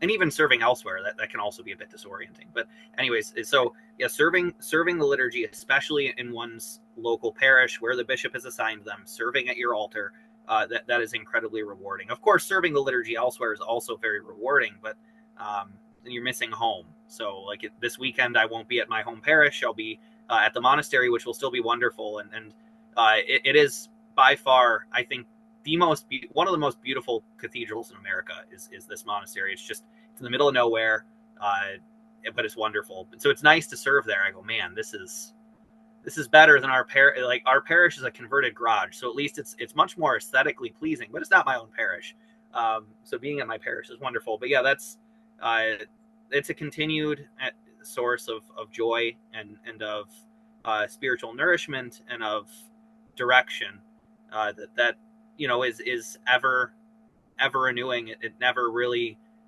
there's never a point in which, at least it shouldn't be, where it is dry, right? It is a continual renewal. Right. And that's reminiscent of what we hear about the kingdom of heaven, a constantly renewing joy. And Mhm. that's why the liturgy is a reflection of the kingdom of heaven. And you always hear people say, if you don't like going to church, you're not going to like heaven very much either. So it's like it's Yeah, that sort of thing. Um, right. back to our conversation about, the internet. I want you to tell us a little bit about your online ministry, such as your work on YouTube and Twitter, and what potential you see for social media to have on 21st century Orthodoxy, and I guess what is the right way for us to do this? Hmm. That's a good question. It's a big question. You could spend hours on this question alone. So I guess we'll start with YouTube. My ministry on there is homilies. We as our parish, we publish our Sunday homily. We were at one point doing live streaming of the services during COVID, but we've done away with that. Um, and we've also done, to some degree, our catechism and Bible studies. We've published some of those things on YouTube. Um, so, YouTube is a really good source of publishing that information. It's almost the new publishing house of the internet world. So, and I think the best resource that we can, or the best thing we can provide for people on YouTube is homilies, right? This is something I've been thinking about a lot, because we're at a point in our parish technologically where we could broadcast directly from the church onto YouTube, like with the technology we have on the walls. So we're currently figuring out what is that going to look like, what are the do's and don'ts. So I've really been looking into traditionally what was broadcast to the world from the church. You read, for example, in the book of Acts, there's nothing about the liturgical life of the church. They do not. They say they worshipped. They say they sing hymns, but you do not see that recorded. It's the same with the history, the early church, right? There is not. That is not recorded. What is recorded is homilies. What was preached, it is something that is published, because preaching is something that can happen within the walls of the church, but it can also happen outside of the walls of the church. So, you know, the earliest writings that we have from the fathers are either epistles or sermons. So that's something for me that I've really been chewing on lately. This has been a growing thought of how it is we can apply that to our digital age. So with YouTube really emphasizing the sermon, the homily, being able to provide that kind of spiritual nourishment. What we discovered during the COVID era, when Michigan was incredibly restrictive. So we were limited in what it was we could do. We never stopped services, but we were limited in our capacity. So we tried using broadcasting as a means to supplement. But what we discovered was some of our parishioners were just microwaving up some popcorn and sitting back and watching the liturgy. And it's like, okay, that's wrong. And what we discovered at some point, there would be a technical difficulty where it was broadcast to the wrong page or something like that. And the moment that happened, we noticed more people were coming to church on that Sunday. And we said, well, what's going on? They're like, oh, well, the broadcast didn't work, so I just came to church. And then we almost immediately said, oh, well, then we're just not going to broadcast anymore. It's like, that's done. That's out the window. So yeah, there are good things you can do with it. There are good things you can broadcast from within the church, and there are bad things. Like broadcasting the liturgy, I think, is detrimental, because it just, people convince themselves that that's enough, being able to see it, and then it makes you a spectator in what you should be a participant in. So there's that. With Twitter, I joined Twitter because my catechumens and young parishioners were talking about just the craziest things. I was like, where are you getting these ideas? And it always seemed cyclical. And a few of my young parishioners in particular would just ask me the same questions every few months. And I'm like, what's going on here? And then finally, one of them started sending me screenshots from Twitter saying, can you comment on this? And I'm like, I guess I have to get a Twitter now. So now right. It was an attempt to get ahead of these things so that I can at least know that the questions are coming. But Twitter is much more of a dumpster fire than YouTube is. Sure. There are good things about Twitter. There are good things that it can be used for. But yeah, I think overall on Twitter, I think it's just people are far too familiar. They're far too influenced by anonymity, and they allow anonymity to be a mask to say things they otherwise wouldn't, either theologically or personally, and it just turns a lot of these conversations that could be spiritually beneficial into just bad conversations. It's just not right. Good. So yeah, you know, when it comes to Twitter, I'm still working out right now what it is my relationship with it is going to be. So I'm currently going through a digital declutter where I'm taking a step back away from any optional technologies for a month, and I'm going to come back and basically say, well, how am I going to use this technology for beneficial purposes? And so I haven't quite figured out Twitter yet. I'm not going to get rid of it. I know that's the case, but I think very likely what I'm going to do is remove it from my phone. So it's right. going to be on a desktop. That I suspect with most social media, if you remove it from your phone and have it on a computer, it doesn't take very long for you to realize how much you actually need it and yes. how little you don't need it. Because there are very useful things in social media, right? There are very useful things, and you can extract those things out of it. But if you use it in the way that many of these companies want you to use it, it's not good. It's just not good. It's Twitter, especially on the phone, is effectively the spiritual manifestation of listlessness. It's just a constant barrage of information that renders us completely susceptible to any idea that shows up. And we're not built for it. What? We're not built for it. Yeah. No, we're not built for it. It forces you to just. It seems very much like it forces people to talk about things that they shouldn't be talking about, right? It's like, so there's some sort of controversy that's going on Twitter, whether it be about infant baptism or the Western Rite or something like that. But we know subconsciously, whether or not we're willing to admit it, this crisis will be gone in 17 hours because it's really not that big of a deal. So we have a choice. We can either just blast out what we think about it with very little thought and reflection and join into the chaos, or we can take some time to reflect.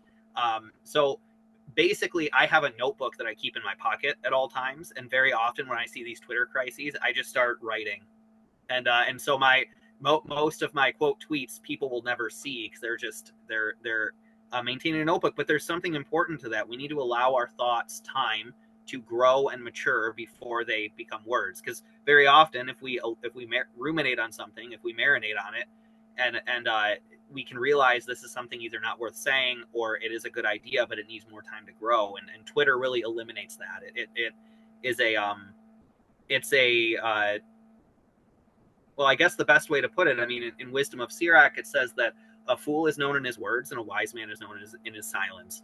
And it says also in the same chapter, I believe it's chapter 16 or 19, I don't remember which one, but it says a fool's heart is in his mouth and a wise man's mouth is in his heart. And it's just like the fool, there is no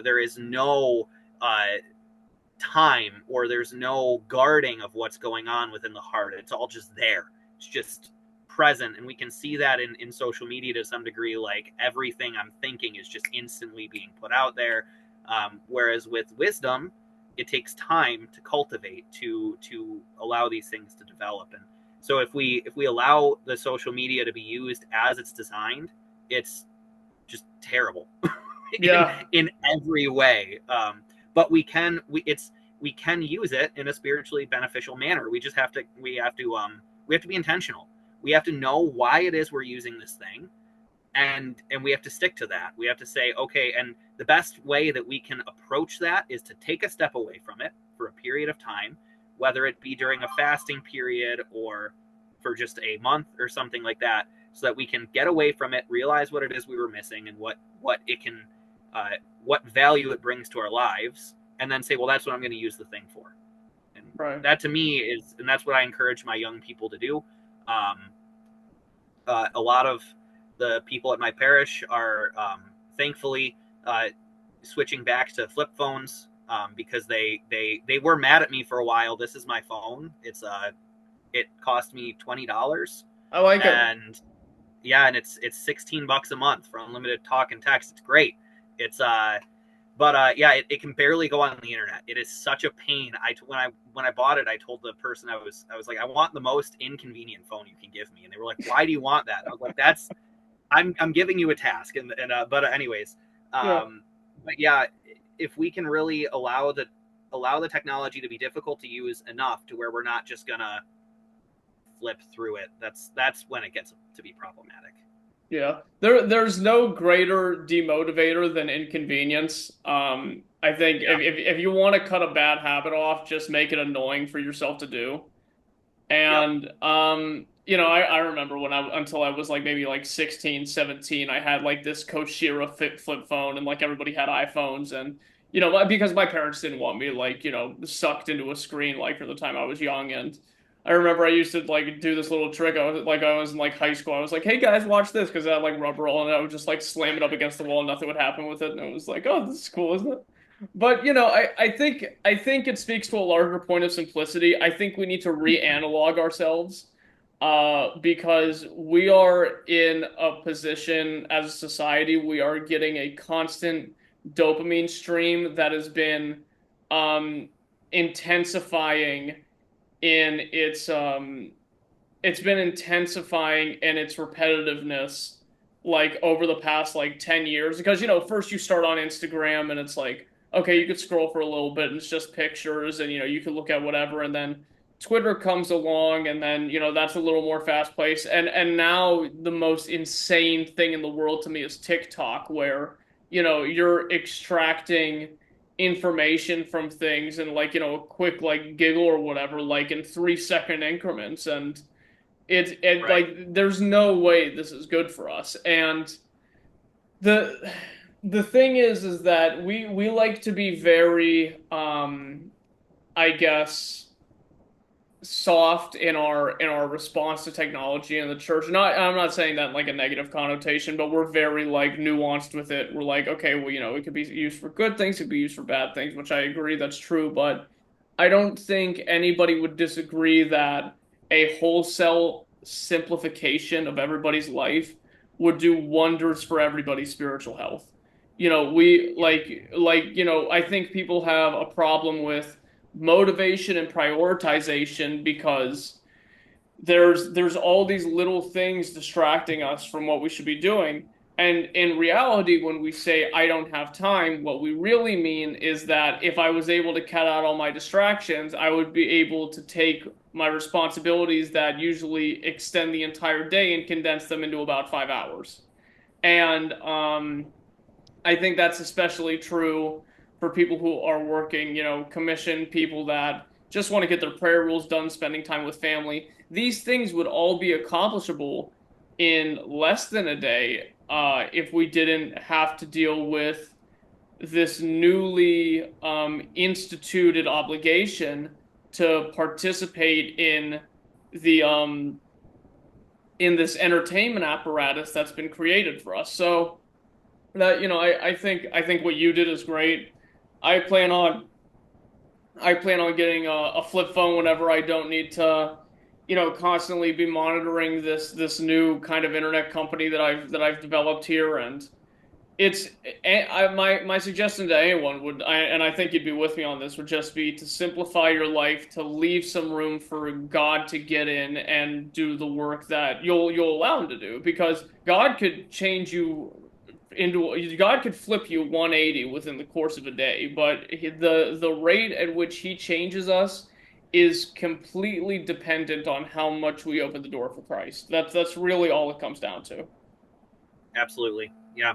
Absolutely. Yeah. I think the most important thing we can do is simplify. And I think what you said earlier really hits the nail on the head. You said it's not built for us. Yeah. It is not designed for human flourishing. It's designed to extract something out of us, which is our attention. And I think if we with any technology, the most important thing we can do is because ultimately what most technology is, at least something that's worth using, is a convenience. But a convenience, it's a back and forth kind of thing. You don't just get convenience without losing something, right? So like with working with tools, for example, certain tools are going to get a job done faster, but at the expense of us being able to either cultivate fine motor skills or cultivate some physical strength. It's the same thing with these technologies, right? It's like, I mean, with TikTok, for example, but also with all of them.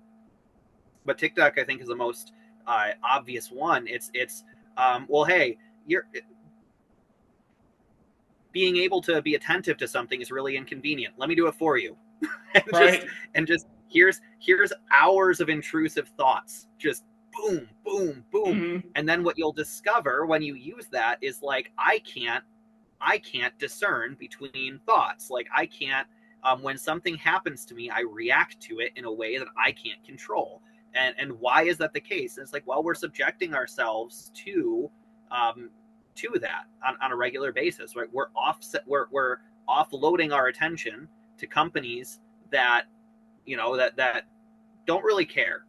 like Right. and yeah, but I mean that's yeah, that's the most detrimental thing we can do in our spiritual life is offload our attention, because if we aren't attentive or we give our attention over to somebody else, then we have no ability to discern what comes in. Ultimately, what that opens the door to is any other vice that we might have. For many people, they struggle with various different things and they don't know how to get over it. More often than not, what in my experience, what I've found in my own struggle with my own sins, when I get off technology, when I get off the optional things, when I stop looking at YouTube, when I stop going on Twitter, when I stop doing these things, like mindlessly, most of those problems actually go away. Oh Like just yeah. go away. Or you're able to recognize them and see them coming a mile away. And then you're like, oh, that's what the temptation is. So before you're falling into some sin again and again and again, so I would highly encourage anyone to spend some time away from this technology and it just, you're able to see yourself far better and know how to fight in the spiritual life just in a way that it is not possible when you're just in the depths of this thing. Right. And we're starting to see, not to sound pharisaical, but it's like, we're starting to see the implications of what somebody who gives into all of this looks like on the part of the larger society. Everyone's wondering, why everybody's so rude to each other and everybody's so tense and like, ready to go and fight or something because, Twitter, for example, we're just eating each other alive. St. John Chrysostom even talks about this. What benefit is it to somebody to fast and yet he bites at his own brother? Yeah. If you look at TikTok, you wonder why everybody thinks we have an ADHD epidemic or why there's books that came out saying why am I bored in church when our attention span is relegated to these 3 to 10 second clips of like this mini entertainment that we subject ourselves to hours to. People are Right. wondering why normative interactions between single men and women are breaking down and why we're in the middle of a fertility crisis, in other words, because explicit media has destroyed our spiritual and biological motivation to seek out healthy, normal, and God-pleasing interactions in that fashion because we get the instant gratification from explicit content. So it's like all these different social medias are not only niche in their function, but they're almost like their own specified demons that latch onto you in different elements. And if you give yourself into all of that, what say for example, you say, oh well, I'm just using one of these and like I'm detoxing from a couple of them, and then we go straight back to it. It's like Christ talking about the man who excises the house and the one demon leaves and 7 worse unclean spirits enter. We're constantly bombarded by these things that everybody uses, quote unquote everybody uses, everybody's involved with these things, and we're outside of the new normal social loop if we're excluded from them. But I think the job of the church is now creating a social apparatus that is exclusionary of these harmful elements that we can return to being normal humans that talk to and help and love each other like it was literally just 20 years ago. Yeah, absolutely.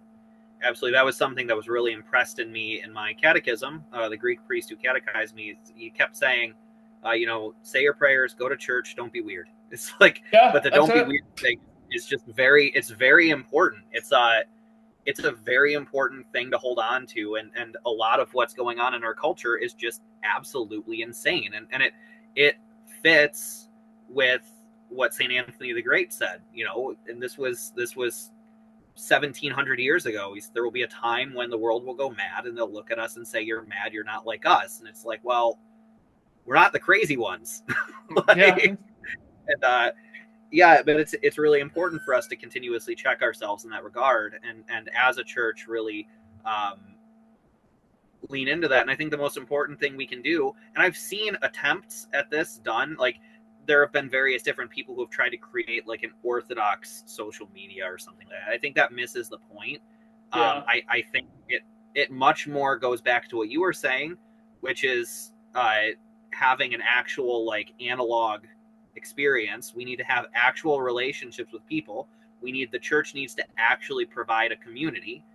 We need to actually create the structures in which we know how to talk to each other. We do talk to each other. And yeah, that's the most important thing that we can do as a church, which requires a lot. I mean, it's very difficult to do, but it can be done with God's help. Yeah, it can. It's one of those, it reminds me of that one saying. It's like, absence makes the heart grow fonder. Like, it's just too much. It's like, it's like putting somebody who sits on like TikTok or like, Vine, like even back in the day, because it was the same thing, like putting them in like a comedy club and trying to get a laugh out of them. And like, nothing's going to happen. It's like, we're just oversaturated. We're not meant for this much content because, I would call it like good, like, because it's not all good. Like, so like it's just too much all the time. But, like you said, with God's help and through God's healing and God's timing, I think we're gonna make our way out of it. And, we eventually we grow our patience and our ability to distance ourselves from things like this with age. So, God willingly, it won't be that bad in the future. But I think what you said is important, it being too much. Because very often our reaction to this stuff is like, yeah, there's bad things on the internet. But instead of looking at all the bad things, I'm going to like listen to 5 hours of sermons or something a day. Or I'm going to listen to and there's nothing wrong with a long podcast, right? yeah, There's but you nothing don't wrong. extract things out of that, really. Right.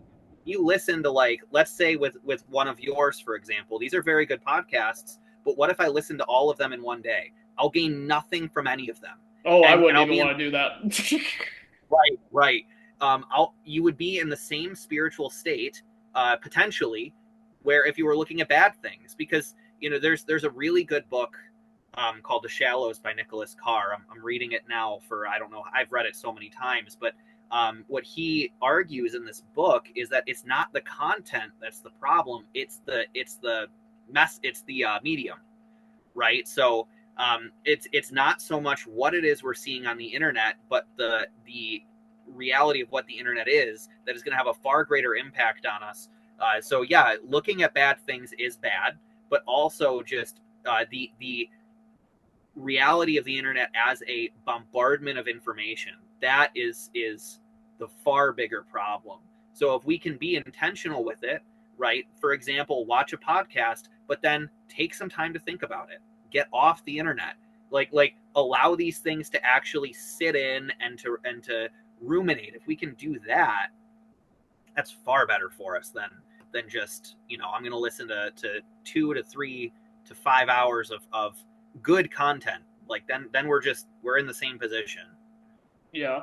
And it's weird, but even as I mean I was born in 99, I didn't really have like super saturation from the internet until I was like in my late teens. And even back in the day, it's a bit of a painful process, and I think that would kind of be reflective on everyone. It's like being disattached from something that you feel biologically dependent on. And there's been some how do I put this? Like attempts to try to try to stipend it through the medium itself, like like child locks through like parent accounts or whatever and stuff like that. But we've slowly seen everybody just get sucked in, like in all age demographics. Like nobody can unplug anymore, and I think the people that attempt to, we're almost seeing like a new psychological phenomenon of like technological withdrawal. It's the craziest thing in the world to watch people go through. And I mean, I think that the pain of that is kind of the same healing factor that's going to get people off of the hook for it, I guess would be the right way to put it. Yeah, absolutely. And you don't really realize how bad the problem is until you try and cut it out yourself. And that's also, I mean, that's why the church fasts, is, for us to kind of see the problem for what it is. A good fast isn't just, I was able to avoid the meat and the dairy and the things like that. A good fast is realizing, wow, I'm in a way worse position than I thought I was. And, that's something I tell a lot of my people is they'll be tempted to despair because, oh, well, I could barely fast. And it's like, well, then you learned something. It's like you learned where you struggle. But it's this, if we have the same approach to technology, this is something I've seen a growing kind of awareness of for our bishops. A lot of them have started to say we should apply the fasting policies to technology as well. There's my bishop has discussed this to some degree, but he also barely knows how to. He's technologically distanced to some degree, but There are some bishops who are more online who have very much said this. Like during Lent, we should abstain from the things that we don't need. And I think if we allowed ourselves to do that, we would see how big of a problem it is. And then going back out of Lent, you have a choice. Am I going to go right back into those things and be a mess, or am I going to do something about it now? Because a lot of people don't give themselves the time and the space to really assess how badly it's impacting them. But if we as Orthodox Christians just took the fasting rules and applied it to this technology, then we could really be like, oh, it's a lot worse than I thought. Right. I know exactly what you mean. And I'm happy we're talking about this, but I did want to shift over to kind of the topic of the episode that I wanted to touch on, being the cross in multiple forms. And the one that I think the question about the cross that eludes a lot of people, I think, is, the sign of the cross. Every Orthodox Christian does it, plenty of Catholics do it. I've seen some Protestants do it as well. What does making the sign of the cross over ourselves do for us? Like, what functionally, and how did this practice originate? That is a very good question. So one of the first books that I read from a church father was on the Incarnation of the Word by St. Athanasius the Great. And he goes into great detail about why the cross, the power of the cross. But one of the things that he says is by the sign of the cross, all witchcraft ceases, the demons flee, passions are put to flight, they're terrorized, all of these things. Like it's not just a movement that we do, right? It's not just like an exercise, but it is powerful. The sign of the cross is so powerful. And I remember when I was first looking into Orthodoxy, I read that, and I was a Protestant still at the time, but I just remember doing that, and the feeling of peace that came from the sign of the cross was like, I did not expect that. I did not see that coming. I just thought, oh, the sign of the cross, that's nice. I did it, and I was like, what just happened? Like, what just happened? And it's also true in the church. This is why we cross ourselves so much. The sign of the cross is for us a remembrance of our baptism. It is a re-establishment of ourselves as Christians. It is for us an ability to plant ourselves firmly in the faith of Christ. This is why you see very often with those who are not living an Orthodox life, who are in the church, they have a difficulty crossing themselves. Or I've even seen, for example, like I've seen instances of schismatics where they could barely cross themselves, and it's like, it's important. It is for us a sign of our commitment to Christ, of our baptism, and it is not just simply us reminding ourselves of it, but every time we make the sign of the cross for ourselves, it is a driving away of anything that separates us from Christ. If we do it in faith, if we do it in humility, the cross is for us the sign of our hope. It is the means in which the Lord accomplished our salvation. As we sing in matins every Sunday, it's through the cross, joy has come to all the world. Joy comes to us if we allow it through the sign of the cross. Right. And concerning the physical cross itself, I tried asking this on the podcast before, as it's a tricky one, but what is our relationship as Orthodox Christians to the cross as an object or entity, and why do we treat it as if it's sentient at times? Concerning, there's some miraculous accounts about how people have heard the voice of the cross. We give the cross a feast day like we do for the saints, and there's a lot of synonymous elements of how we treat and interact with the cross in church tradition in the same way that we would with Christ and the saints. So, like, you see what I'm trying to say there? Yeah, no, I totally understand. Something that I tell a lot of people in confession, very often there's this kind of this difficulty with, you know,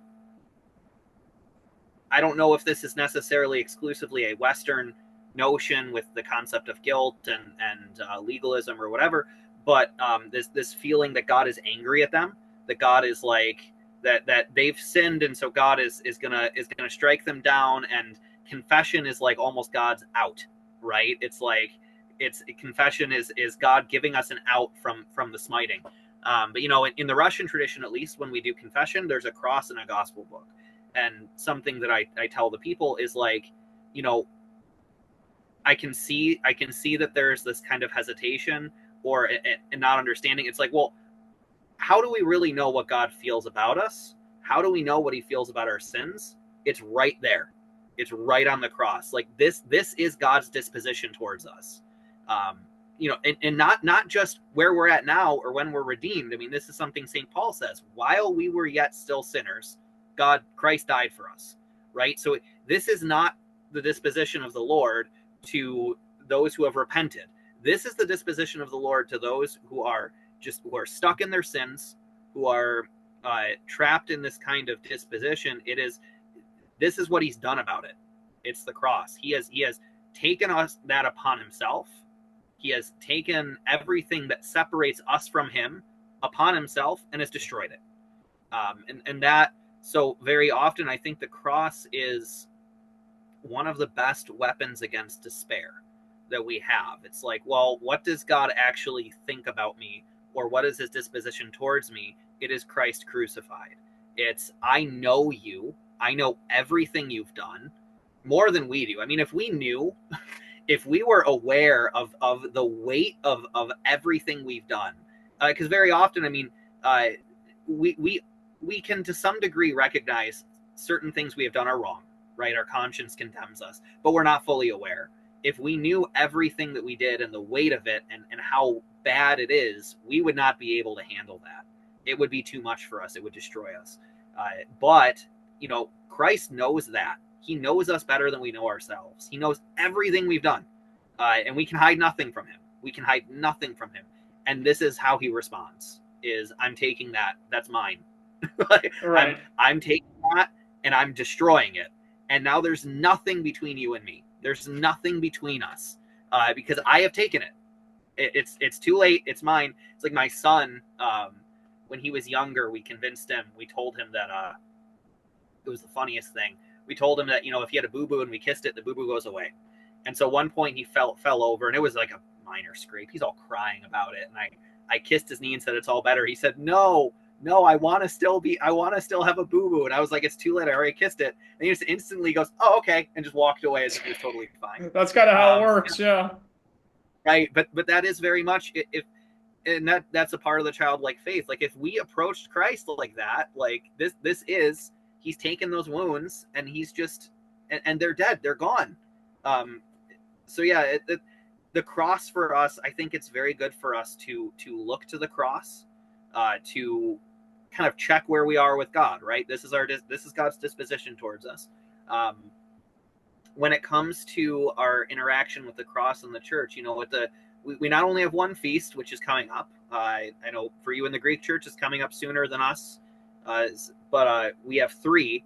You know, the Wandering Lent, and then the one at the beginning of Dormition Lent, all exaltation of the cross, effectively the same feast, but 3 times, which is even more interesting. You know, with other saints, like you don't celebrate a saint's the day of their repose 3 times. You only celebrate it once. Sometimes you celebrate their nativity and other things like that. But oh yeah, my name's John, so I got 1,000 name days. It's great. Oh, you're great. Well, my name Colin is Gaelic for Nicholas. So Nicholas. Oh, so you got him too. Yeah. That's right. Every Thursday, his standard feast in December, the translation of his relics, even his nativity. That was a popular feast in the Russian church. I don't know if it's really celebrated in the Greek church, but we were able to celebrate it this year, thank God. So yeah, it's, you know, every feast. But with the cross, you celebrate the same feast 3 times, which is very interesting. And most of the hymnography of that feast is, you know, what the cross means for us, the Lord, the Savior's disposition towards us, fallen people, right? So the cross is for us a symbol of victory. It's also a symbol of hope. It is the focal point of our redemption and restoration. And it also is a symbol for us of how the spiritual life works, right? Because like the Savior didn't just come and say, okay, your sins are gone now. He didn't just by fiat fix everything. He went through it. There is the problem is death, and he didn't shy away from it. He came in and said, do your worst. We did our worst, and he destroyed it. And that's a really good example for us. Like the way out is through. We need to, and this is very similar to, or this kind of comes back to what we were talking about with grief, for example. The best way to endure or to process grief is to sit with it. It's the same thing with everything else in our spiritual life. We need to struggle. We need to face it, and we need to get through it. And that is for us salvific. So when it comes to the kind of almost sentient nature of the cross, this is a very mystical thing. It is a very difficult thing for us to understand. It's something that there are very often revelations in the church that are incredibly difficult for us to understand with worldly kind of ways of thinking, right? So there are certain spiritual realities, like for example, the revelation of John the theologian. Like if you try and apply that to just a purely worldly kind of view, it's just, that's how you get like Hal Lindsey's Late Great Planet Earth or things like that. It's just you're not able to process it. It doesn't make any sense. Or for example, the doctrine of the toll houses, right? If you try these are attempts to describe a spiritual reality in an embodied manner, which is not possible. It's just not possible. But we're doing what we can with what we've been given, right? So we need to recognize that there are certain things that are going to happen, like with the cross interacting with us in this way. Those who speak about it or those who write about it are trying to describe a spiritual reality that is beyond description. And so I think if we try and spend our time figuring out what that means, or just focusing on that in a worldly sense, then that will be for us not beneficial. But if we can really just try and discern the spiritual reality that's happening, which is what the cross is and what it does for us, and allow that reality to transform us, then that'll further gain our understanding of what these spiritual visions are. Does that make sense? It does. It does. And concerning how we have a daily interaction with the cross, we all wear them on our necks. And I wanted to ask why we wear crosses like this, and does it offer us any spiritual protection, or is it purely symbolic? Well, no, I think it's very similar to making the sign of the cross. It's a conscious declaration of who we are as Christians. The cross is for us a symbol of victory. It is our protection. I think we need to be careful with that kind of language, because then some people who are superstitious might take it and run, and say like, well, I'm gonna wear a cross so nothing bad happens to me. It's like, that's not what that means. That's not what that means. But we can allow that wearing of the cross to remind us in these moments of crisis, in these moments of pain and suffering, who we are, what the Lord has done for us, the fact that he has experienced the same thing, right? So allow the wearing of the cross to plant us firmly in faith in Christ, to plant us firmly in the Savior who, as it says in Hebrews, experienced everything we experience. He went through all of that. Like, so it's not like we have a God who can't what's the word I'm thinking of? Sympathize with us, he experienced all of this, but to such a greater degree than we'll ever that we'll understand in this life, right? That we'll understand this in the kingdom to come. We'll have that vision where we can really see the weight of the cross. But yeah, it's not purely just a symbolic kind of thing. It does bear power. The cross bears power. Wearing the cross is for us a spiritual aid. It doesn't mean bad things don't happen to us. What that does mean is that the cross shields us from it. If we have faith in Christ, if we place our faith in him, then the cross is for us a protection from these things being spiritually detrimental. Does that make sense? Right. It does. And, speaking of these symbols of the cross, we know that the Greek cross is equal on all sides, so nobody could ever flip it upside down. And, the Gaelic cross looks different, but the de facto Orthodox cross has become the three-bar cross with the bottom slant and the shorter top one, and, so on and so forth. So why do why is the three-bar cross such an important part of Orthodox symbolism, and why do we use it, and where does this image come from traditionally? Well, it comes from Saint Andrew, the first called apostle.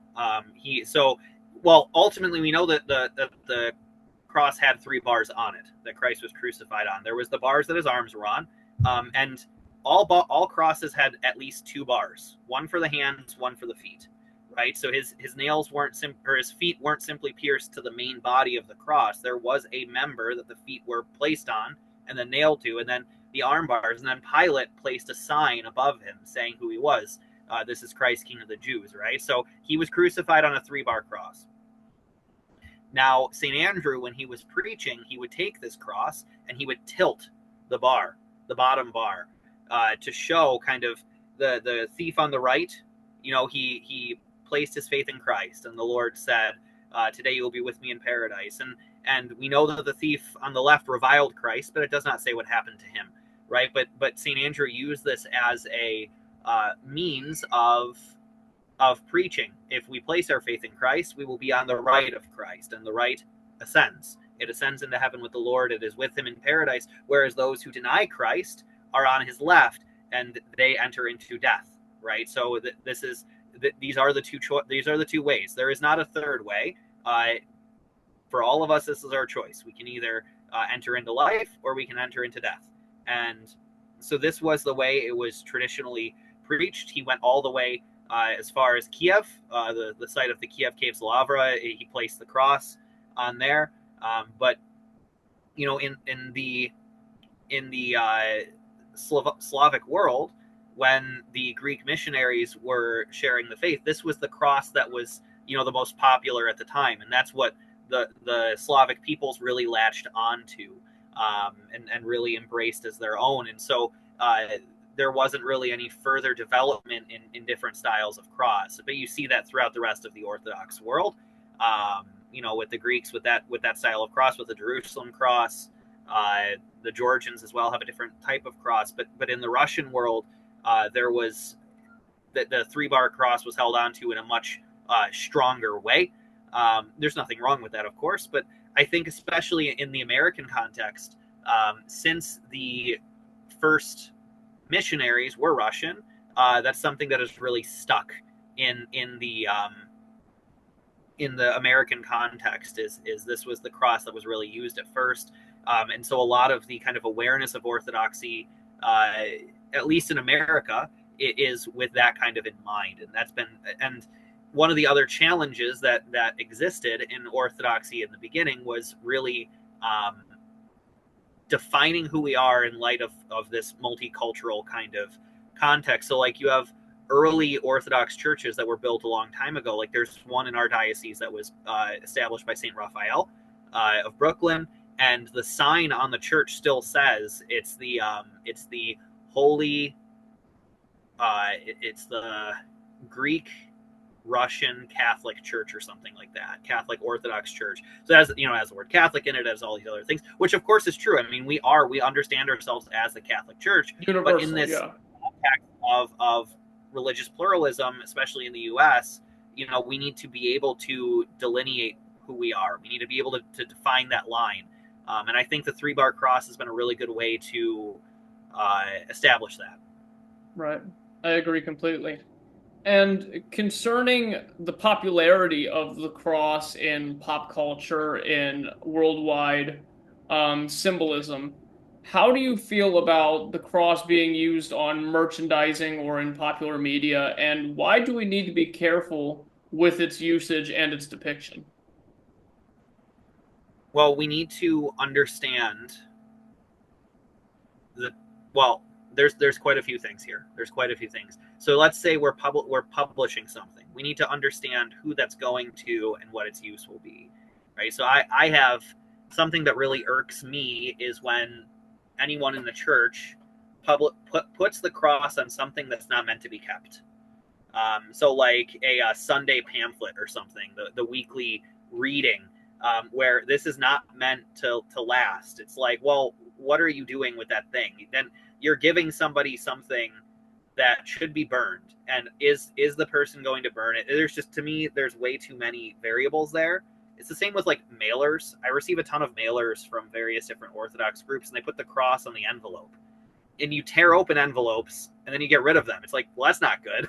Yeah, and then you see stuff like icons on stamps, and it's like, if we're not Yeah, doing parish burn boxes for like the weekly newsletter pamphlets or stuff like that, then we're kind of forcing our parishioners to sin, and it's a disaster. right. So Right. Yeah. It just becomes it. We're giving ourselves an unnecessary burden.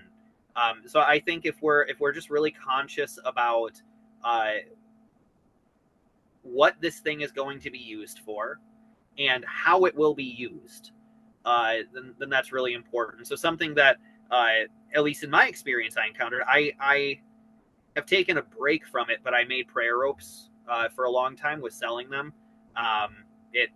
Especially with this past summer, with how chaotic things have been, it just became way too hectic. So I basically put a pause on it.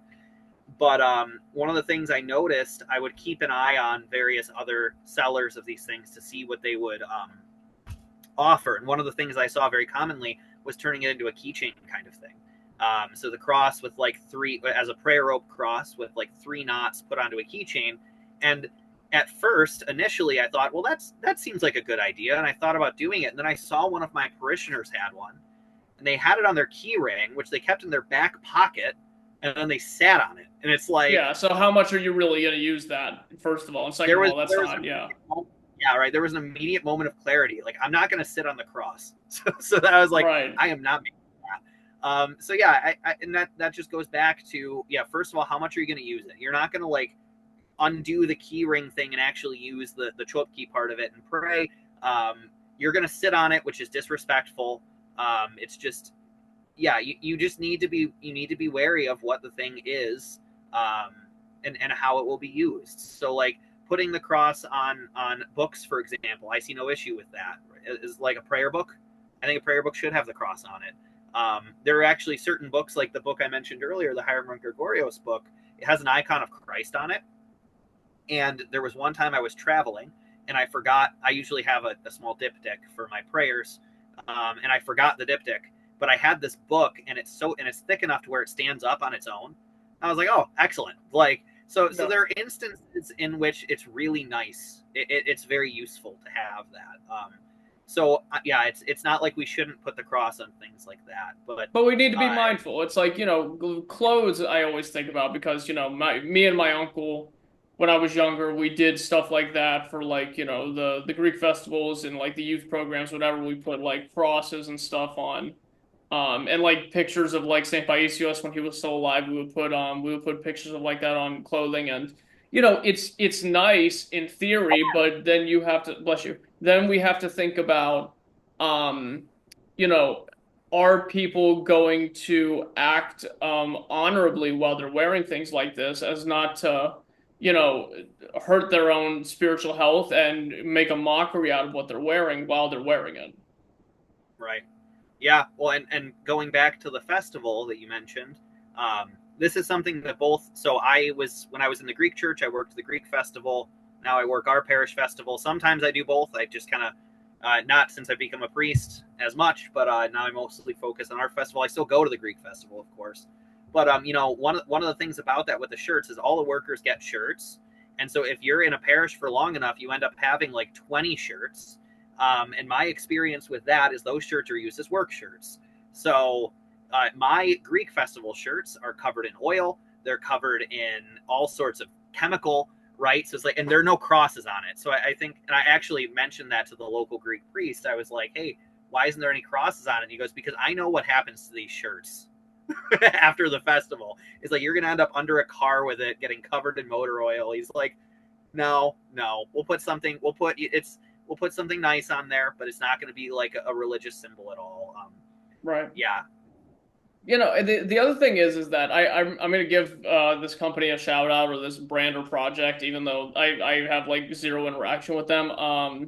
Orthodox Arts Journal, they do great stuff because they offer free JPEGs for it's like there's Orthodox Christian and like Byzantine symbolism that isn't implicitly something that has to be reverenced, like, you know, digital reliefs of like grapevines and stuff like that. Peacocks are Christian imagery. You know, stuff like that kind of hits the aesthetic without us having to be super careful about you know, what we're doing while we're wearing it, or like, you know, if we're being irreverent while interacting with this stuff on. So, you know, I think this restriction actually offers some creativity for people to expand what they should be doing when they're using it for merchandising, or you know, shirts, books, whatever it may be. But, you know, just something to be conscious of, I guess.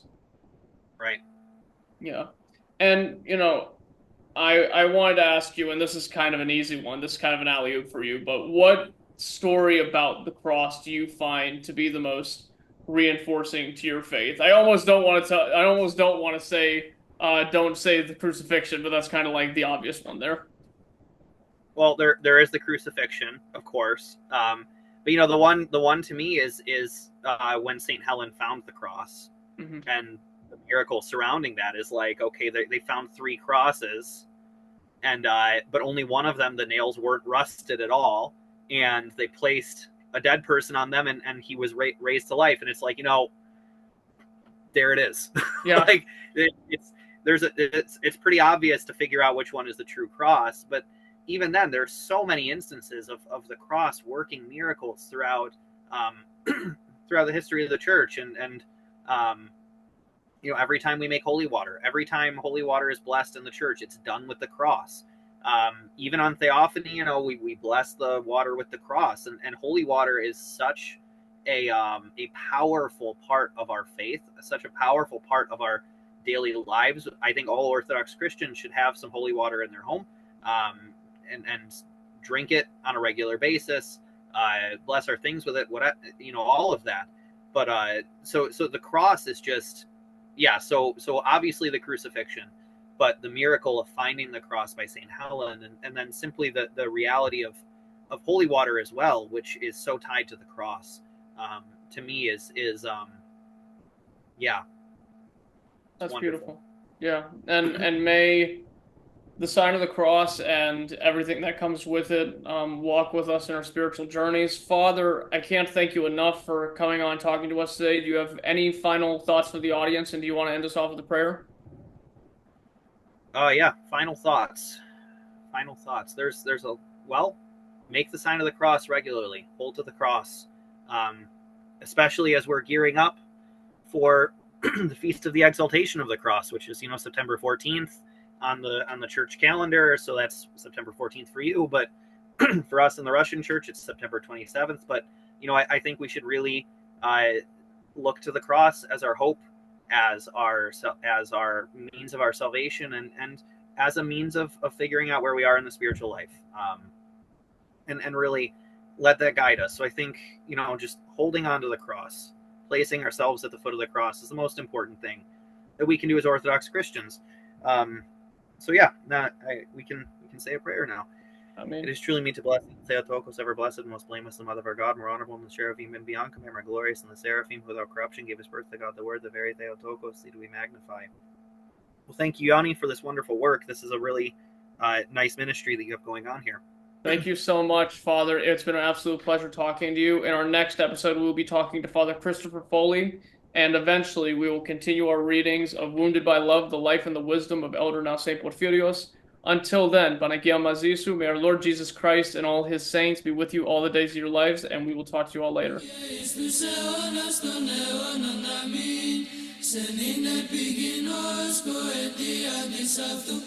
Απολύασος φύση ο Θείος μου Υιός, σιγαρκατάκησε όλος τη αμαρτία και παρεδόθης τελείως τη ραφημία της εξαναστήσης εκείμενο.